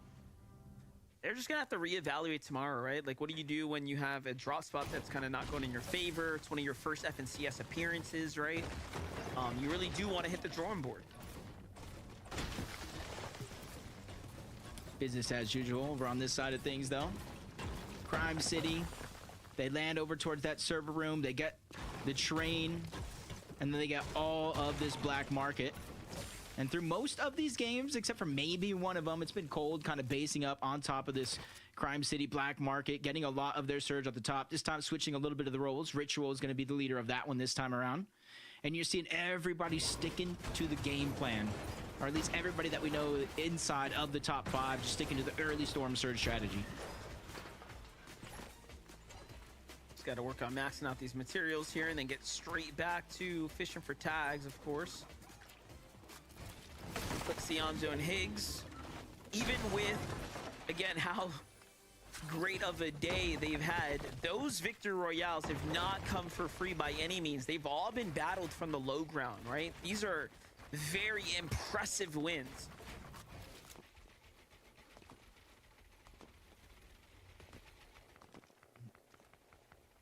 Looking on over into the distance towards Crime City. Oh, Peterbot actually sneaking up. This is second place on first place, Monster. Something I didn't expect, and they're both solos as of now. It is going to be Higgs versus Peterbot, but obviously Higgs' help is going to come a heck of a lot quicker than anybody would expect because they're already there. But Peterbot with the high ground, trying to take the upward approach, jumping on top of Clicks, just doesn't land the shot though. Where is his help? Where is his reinforcements? They're too close behind, and there's nobody that's really taking advantage of it. And this is what happens when you get too comfortable. Peterbot here trying to really take this game, this tournament, and put it into his own hands. And you can see Cold putting shots in from the side as well. So the reinforcements are starting to arrive. Clicks is on the run here. No HP left for him. And let's not forget those other trios that have been also looking around for tags here are going to start focusing backwards now. A little heal goes off for Clicks there, but he is off. And Peterbot is hot on the heels right now. Yeah, everybody talks about contesting in Game 12. We wanted it out of Queasy and Thomas at the Global Championship. We got it out of Queasy and Benno at the Invitational. And now we're getting it to end Day 1. Frankie was right on EU. Are we not watching Day 2 already as Clicks goes down? And they're letting him know it was us. It was second place. It was the ones that are on your heels. And Iamzo is still alive on the outskirts, but my gosh, talk about a turn of events right now. He's all that is left standing here. Jacob, how can he claw back from this one? I mean, there's only a couple of options. Do you think Cold, Peterbot, and Ritual have thought it all out? I think this is a bold Peterbot call. I think they did think this one out. I think maybe they were saving it for Day 2. But with all the confidence that's being built right now, they say, why not take it under our own control? And Kelly said it, or Vivid, in Major 1, they were down 90 points going into Day 2. Now with them taking down 2/3 of the first place team, this is the best shot that they have to get the lead going into Day 2 themselves. You know what's the best part about this? The difference between Peterbot, Ritual, and Cole's team and Clix's trio is that this team's already going to Global Championship. They can just focus on being the champions of this major right now. It's just a confidence move. That's a move I feel like 99% of Fortnite players talk about, but only 5% even have the confidence, if that, to do it. But they reboot into Peterbot, Cold, and Ritual territory over towards Crime City. There's a lot of scraps left behind because you got to think, Monster, how fast they actually made that rotation on over to Lone Wolf to take this fight. So in theory, there should be a lot of loot left behind for the rebooted players. I was just thinking, like, does he have enough gold, right? Of course he should, given that they land here at the Crime City. Look at this. Cold is sitting there, though. They are thinking about camping the card because, you know, you never know, right? Just in case he comes back, they're just waiting there. But he's picked up the information. I think they figured it out. And they're looking to key right back into it, probably going right back to the Crime City just to go ahead and investigate, see what's going on here. Yeah, I'm not sure the likelihood of them actually hearing the reboots this far away. But there's only so many places, if you're a Yamzo, you could run and actually try to backtrack in order to go ahead and try to get that reboot. And an uncontested POI, because you know exactly who took you down. That would be one of the first guesses here, but you're seeing a lot of the early game action break it down this time around. Rise down to just a chunk of HP, reunites along with Yapko. The scanner goes down. Positions will be revealed in a few seconds, but it's the time they need to buy to let that be a possibility. And that happens. So Yapko is going to have an extra angle, building space towards the other side of that box. And make sure that when they do eventually fight or disengage out of this situation, they're healthy enough so they don't get taken down. I do have a qualification right now for globals because they need these points and they can't afford to fall here in game 6 now on day number 1. So far, it's looking great for the Major 2 finals performance here for Japco, Rise, and Muzz. And Jacob, they have really been turning online after those first 2 games didn't go their way. They have never looked back. It almost makes you wonder why they even broke up as a team to begin with, because this is almost like the same pace in Major 1 that they were at. Obviously, the first couple games may have been a little bit smoother for them, but they picked it back up and keeping themselves in that global championship spot qualification conversation. And I think they have finally found them. Peterbot's been on the chase ever since that reboot. And now they sees Higgs, probably knows this outfits, and they're just making sure that this team has no chance at keeping that first place spot intact. No way they just box up Higgs and like, yeah, you're not going anywhere, son. You're staying right here with us. And then they're letting Cold and Ritual come back. Peterbot puts down Higgs before the backup even arrives.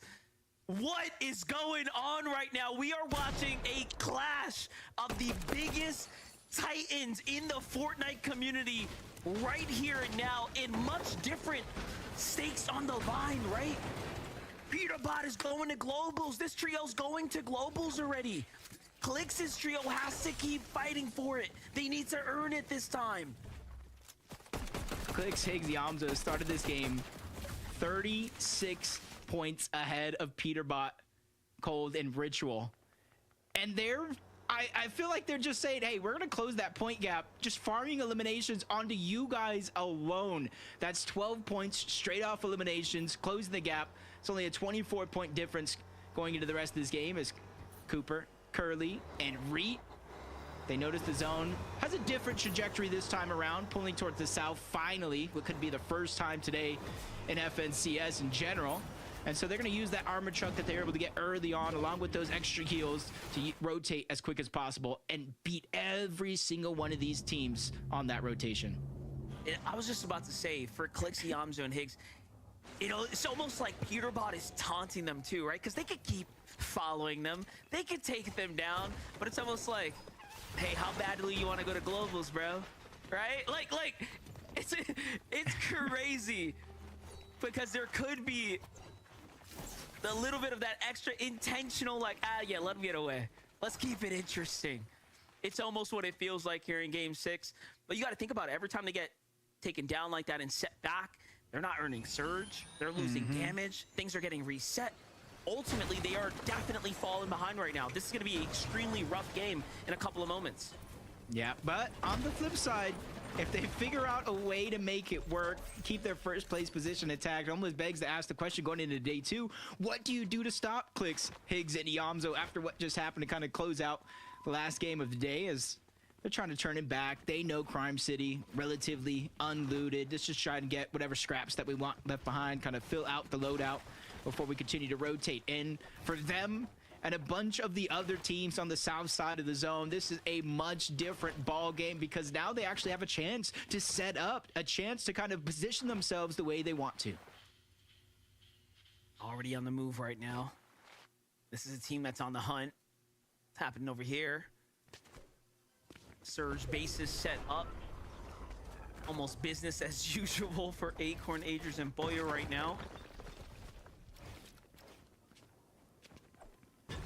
Man, top 7 in the last 11 NA FNCS spot. Is that 3 years? 3 majors a year, give or take. Nah, that's almost 4 years of top 7. That is just incredible consistency of one of the best IGLs. Surrounds himself with some of the best players and brings out the best in those players. That's just a testament of the type of person he is. Yeah, undoubtedly. Undoubtedly. Shadow Curve and Tyler's trying to get back into the mix here. 4 eliminations this game, so a very active game for the Young Bucks here. And they're at 215 points. You gotta give any team that has broken that 200 threshold tons of credit, but this is what we knew would happen. This is what we expected. Clicks, Higgs, and Iamzo being set back so much is gonna force them into just, again, situations that they haven't put themselves in today, given how the zones have kind of played out in their favor. And somehow they luckily get a full reset here, and he managed to actually save Higgs. Or Iamzo here, who was down right now. Like, I didn't even think that was going to be possible. It was looking like it was about to be all over. Like another reboot was coming in store. That was my thoughts. But there's a second team. G-Money, Bryce, and Osid trying to sneak up towards that mountain. Seeing what all this noise is about. Golden Void and Ozone have to be very, very careful. They've been kind of separated, put into a shambles situation. And there's another team on top of that mountain as well. So I think Clicks, Iamzo, Higgs getting some Storm Surge that they need, damage for what's happened in the early portion of the game, and then just to disengage altogether, especially since where the zone is kind of ending up. It does look like it is going to pull in their favor. Just looking at the heals here as we're starting to assess this end game right now. Threats, Booga, Rapid, Seaport City getting a little bit of love right now for the first time. Coming into the mid game right now, so no rush for this trio to make a move just yet. I like that. Just Threats lead to all ground. players for damage dealt. Almost 6,800 damage. Even with a lot of those north pulls, I feel like that's been the key to their success in being able to accumulate that Storm Surge. When teams have to rotate time and time again, zone after zone, game after game, they're crossing through their paths. And they've conditioned a lot of the teams just south of Seaport City to either rotate through us, you're going to get surge tags, or go somewhere else altogether. Already on the move right now. This is their final kind of stretch here to start getting situated before they have to move out of the Seaport City. Hellhound had that mountain before. He's just hiding out right now. Not trying to get caught out by Peterbot, Cold, and Ritual, who are likely on the hunt for him right now. Peterbot's game sense letting him know, hey, there's only so many places you could be. However, it's kind of like a rhino, you know? You just don't move, you can't be seen. Hellhound manages to kind of escape here. Oh, no. But the teammate ain't looking too good. He's still a little too close to the fire. His teammates probably tell him, it's okay if you get eliminated. Just buy me time. Just take him far away. I'll get our other duos reboot. We'll get back in the game, and we'll come back for your card as Peterbot quickly shuts him down in a 1v1 situation, replenishes the materials, and he's back on the run yet again. This is just an incredible situation. This is where Peterbot really starts to gain his confidence, right? When you see him start to have fun in the game. You know, the first couple games he was falling early. He was almost out of his zone, right? Out of the element, but come game 6, puts it all on the line, starts to really make a case for the evening here. And now we're just seeing a different type of stride coming out of him. I was going to say, I wouldn't put it past him to have a game 6 victory to kind of close out strong here this evening, but we'll just see. So plenty of zones ahead of us. Sphinx, Bolts, and Kanata, though, sitting 800 damage above the Surge right here. No pressure in sight for this trio right now. I honestly think it's very, very important for both Sphinx and Kanata to have at least a top 3, if not a win, in this last game of the day. They got the zones after traveling one of the most far distances out of every team in the lobby. It begins to kind of hinder your mental game. So they have to try to figure out a way to make it work, as Higgs, Clicks, and Yamzo in a very, very similar and dire situation. You see the low amount of materials onto Higgs overall. That's Shadow, that's Curve, and Tyler on the other side, and a big shot already going to open it up. Shadow just dropped down, Curve as well. Everybody dispersing into different directions, trying to figure out a way to survive. Unfortunately enough, for Clicks, Yamzo, and Higgs, they have not been able to pick up a knock or an elimination just yet. I was going to say, those other third-party teams are starting to shoot in, so that is so unfortunate that they didn't get to finish it. They absolutely needed a refresh right there, and now Clicks is the only one with a little bit of extra material here. They're going to have to go ahead and play this building to go ahead and refarm as much materials as possible off the structure here. And just a huge, huge setback. Again, this is all off of the fact that they were pushed by Peterbot out of their drop spot early on. And in a best case scenario right now is this team falls here and now. But again, unlikely, as they're sitting at the front side of Storm right now, front side of Zone, looking to thin out the lobby. Uh-oh. Disaster strikes yet again. Really unable to get themselves in a comfortable situation because of the start that you were talking about. But now they find themselves in a 3v2. Clicks is down. They don't really have any loot, no heals, no materials. And now Yamzo's going to fall right on top of that. 462 damage above the threshold is the only real blessing that they do have on their side. For Higgs, having no HP to regain, he's going to need a miracle as he spots threats running out. He's trying to follow suit and goes down. No eliminations, no placement points, 0-point game to end the day. And on the flip side, Ritual, Cold, and Peterbot, Monster, they need 9 eliminations before placement to tie it up. They're at 7. I was just going to say, they've been doing the exact opposite this game, racking up elim after elim. They kind of found their mojo here in the last game, and they're not looking back at this point in time. This is a pretty interesting end game as well. This is ending on these mountains right here, so a complete turn of events right now. The entire script just getting tossed out the window. I mean, they did say they didn't want a North Zone anymore. And, well, now we don't have a North Zone. So it's one of those situations you got to be careful what you wish for. Because now we're on the mountain edges. Hard to make your way up. Rapid goes down. At least he was able to bring some of the loot on over to Threats, but not a single HP heal. And even if there's some just a little bit further down the mountain, Threats cannot get to them. Threats at 4 HP and no heals is just absolutely shambles. I haven't had a real need to use that word today on broadcast, but this is it right here. This is the definition by Fortnite terms here. He's got nothing to work with. He can't even go into the zone to pick up the heals. Agers ends up diving down on him. Acorn ultimately gets the elimination there.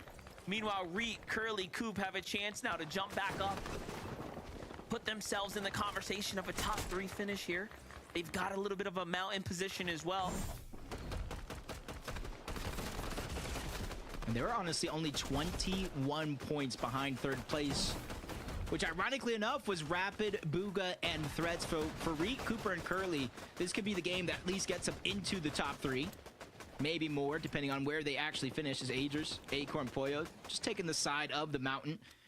They're confident that the surge that they have at this stage of the game means no real risky situations. They can kind of bunker down here on the side of the mountain where not many teams will be able to see them due to that line of sight, and just hope, cross their fingers that the zone pulls onto their side of that mountain. I was gonna say, do keep in mind, again, this is the first full, like, kind of southern zone. It's going east now. It's just very different kind of end game playing out here. And look at it's a different story too. Look at the damage threshold put onto Muzzrise and Jabcode. So much pressure here for them to perform right now. They see a team rotating dead side. They start to trickle in and try to tail behind them. Muzz, though, just cautious of the fact that there might be a team above them. Someone, oh, is that Rise's body? Yeah, unfortunately gets eliminated right here. He's just gonna have to pick up what he can here. And this is just all looking bad right now. They don't even have time to really set up, trying to fish for damage at all. Just disaster, because you don't even go down. That's what we saw happen to Rise. He took a tick of that Storm Surge, straight eliminated. Luckily for Muzz, though, he was able to pick up the materials, the minis that he did have in his inventory. And now they're just staggering themselves back. They're going to be able to kind of use what little bit of elevation they have, survey the land, and then rotate in towards the zone. But they got to be careful because they're rotating right into Peterbot, Cold, and Ritual. We spotted them out for a near moment, but right now they have their plans set in stone, trying to figure out what else is going to kind of get thrown their way. Where this next zone pulls is going to be important. If it pulls towards the west, yet again, we're going up the mountains. Anywhere else would be a saving grace for the majority of the lobby. And you can see Peterbot gave that information to Cold as he was looking back for that team that was rotating in. Muzz's trio barely, narrowly escapes away on high ground. The Major 1 champions, Boyo, Agers, Acorn, have this under situation fully locked in stone right now. Take a look at the quick elimination off the Chimp there to kind of set themselves up for the high ground positioning now. Low ground being played perfectly right now to Peterbot, Cold, and Ritual's success here. They're the first to get there. They have the heavy material count, kind of building this catacomb out now. Yeah, and we officially have a new first place team with those 7 eliminations and the 3 teams worth of placement. Cold, Ritual, Peterbot are now at the top of the mountain. Not literally, because you see them all the way on the low ground. The zone did pull towards the west, so they got to make their way up the mountain regardless. Cold goes for an elimination and instantly becomes the target of the lobby. A decision he's going to have to think twice about next time, as everybody's just trying to make their way up. Sooner is going to be better, because then you don't have to get pressured by every other team that is going to be above you. But for Coop, Curly, Reet, even with that elevation, they're pressured by Storm Surge, 167. A couple of shots going to land, still 135. Even with more, they're still below the damage threshold by 71. You gotta give a ton of respect right now to Coop's decision-making, reading the zone perfectly, position himself up and over, kind of into a prime position to go ahead and even fish for this type of damage right now. However, they're still below. It hasn't been enough. It's going to come down to that quick piece up right there. But no, he missed the shotgun shot. His team's there to follow up. And on high ground, Agers is barely holding on because Peterbot, Cold, and Ritual are trying to fight their way up this mountain as well. But Ritual's going to fall here just inside top 13, but it's not over yet. Peterbot really leading the charge, waiting for Cold to reunite, recharge a lot of that sprint. So that when they make that final run, it's a lot easier, but the flank comes in. Peterbot with a good shot, quickly mines his way on out. 50 HP, now the zone is on their tails. From one fight to the next, now it's up against the B. Dips right back in, but he needs the elimination, and he gets it. Oh my gosh, Peterbot is him, and now he's by himself. Just so clean with it right there. This sliding shotgun shot, let the zone do the rest. It was just too smooth for him right now. Frontside rotate here to put him way into position here and now. Still a couple zones to close out here. He's got to play for these elims. One big pickup. This is what Peterbot does best. And he is just racking up points here, breaking away with a monstrous lead to set him up for a successful day 2. Nice little mad find here. Go ahead and buy him a little bit more room. Yep, building that confidence right now as he's going from team to team, trying to find these opportunities, floating in the backside of the zone. And even when he sees one player run away, he just quickly keeps on moving to the next team as he's making his way up the mountain. Multiple chances here in front of Peterbot, but without any builds, he needs to be precise. Him versus Kanata, and Kanata takes him down. A good loot upgrade if he could just get his hands on it. Finally, we're seeing some life come out of the teams that have kind of had a bit of a struggle on the day here.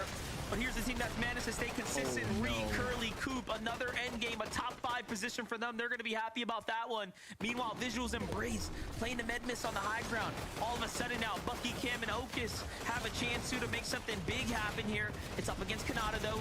Nice little edit there. Full control here for Cam, but he's got to back his way out. It's a full trio fight, but they're sandwiched, Jacob, in between multiple teams here. They have no choice but to go and sacrifice some HP, get around on that zone, but you're seeing the position they put themselves, slivers of HP overall. They cannot do that again, and they're one of the few trios that are actually left in the game, and their opposition up above, almost full HP, full shields. The only thing that they don't got going for them is overabundance of materials, as Cam gets another elimination onto Taki down below, and this is where the drop down is slowly but surely gonna begin.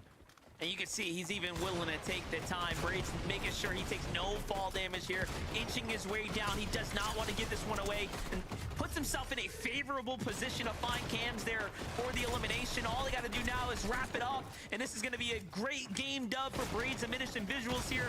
Kanata finds himself in a second place in the end. A great clutch, though. Nice little tag there. He's going to find himself a little bit of Siphon. Braids now takes some unnecessary storm damage. Kanata dips back into zone. He's going to try to play the heal off here. It looks like he's got a med kit.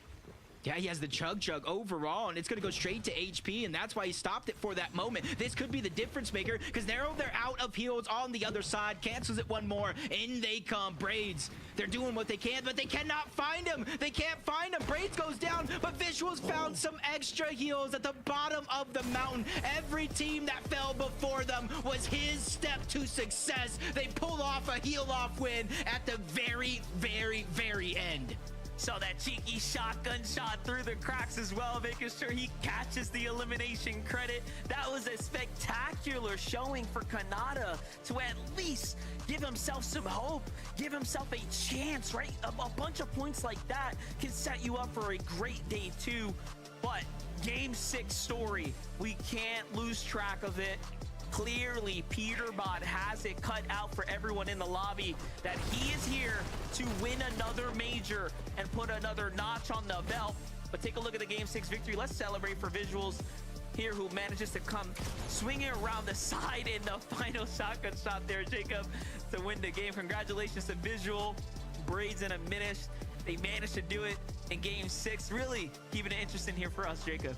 Yeah, they did a very good job. I almost thought it was over with that chug, but I said I needed Kanata and them to have a good performance. The zone went in their favor, and they did just that with a second place. But that's going to do it for day 1 from myself and Monster D Face. We got to save our energy because day 2 is tomorrow. Zeke, Kelly, Vivid, what did you guys think of these 6 games? Absolute cinema. Absolute cinema. I cannot believe these are the 6 games of Fortnite we got today. Visual, Braids, Aminish, congratulations on your victory royale. It is going to be a massive swing for them. It's going to shoot them up the standings. And once we see where they're at in the standings, things are going to start to make a lot more sense. Before the trio, we just want to celebrate with them before we start getting everything crazy. I love how they executed this, right? Holding on that high ground, especially Kelly in this types of situations, like Old Man Mountain, very difficult to deal with. No one's gonna have much of anything at the very end, and of course kind of finding that last little bit of heals enough to make the difference is so clutch, Especially when they were able to take away high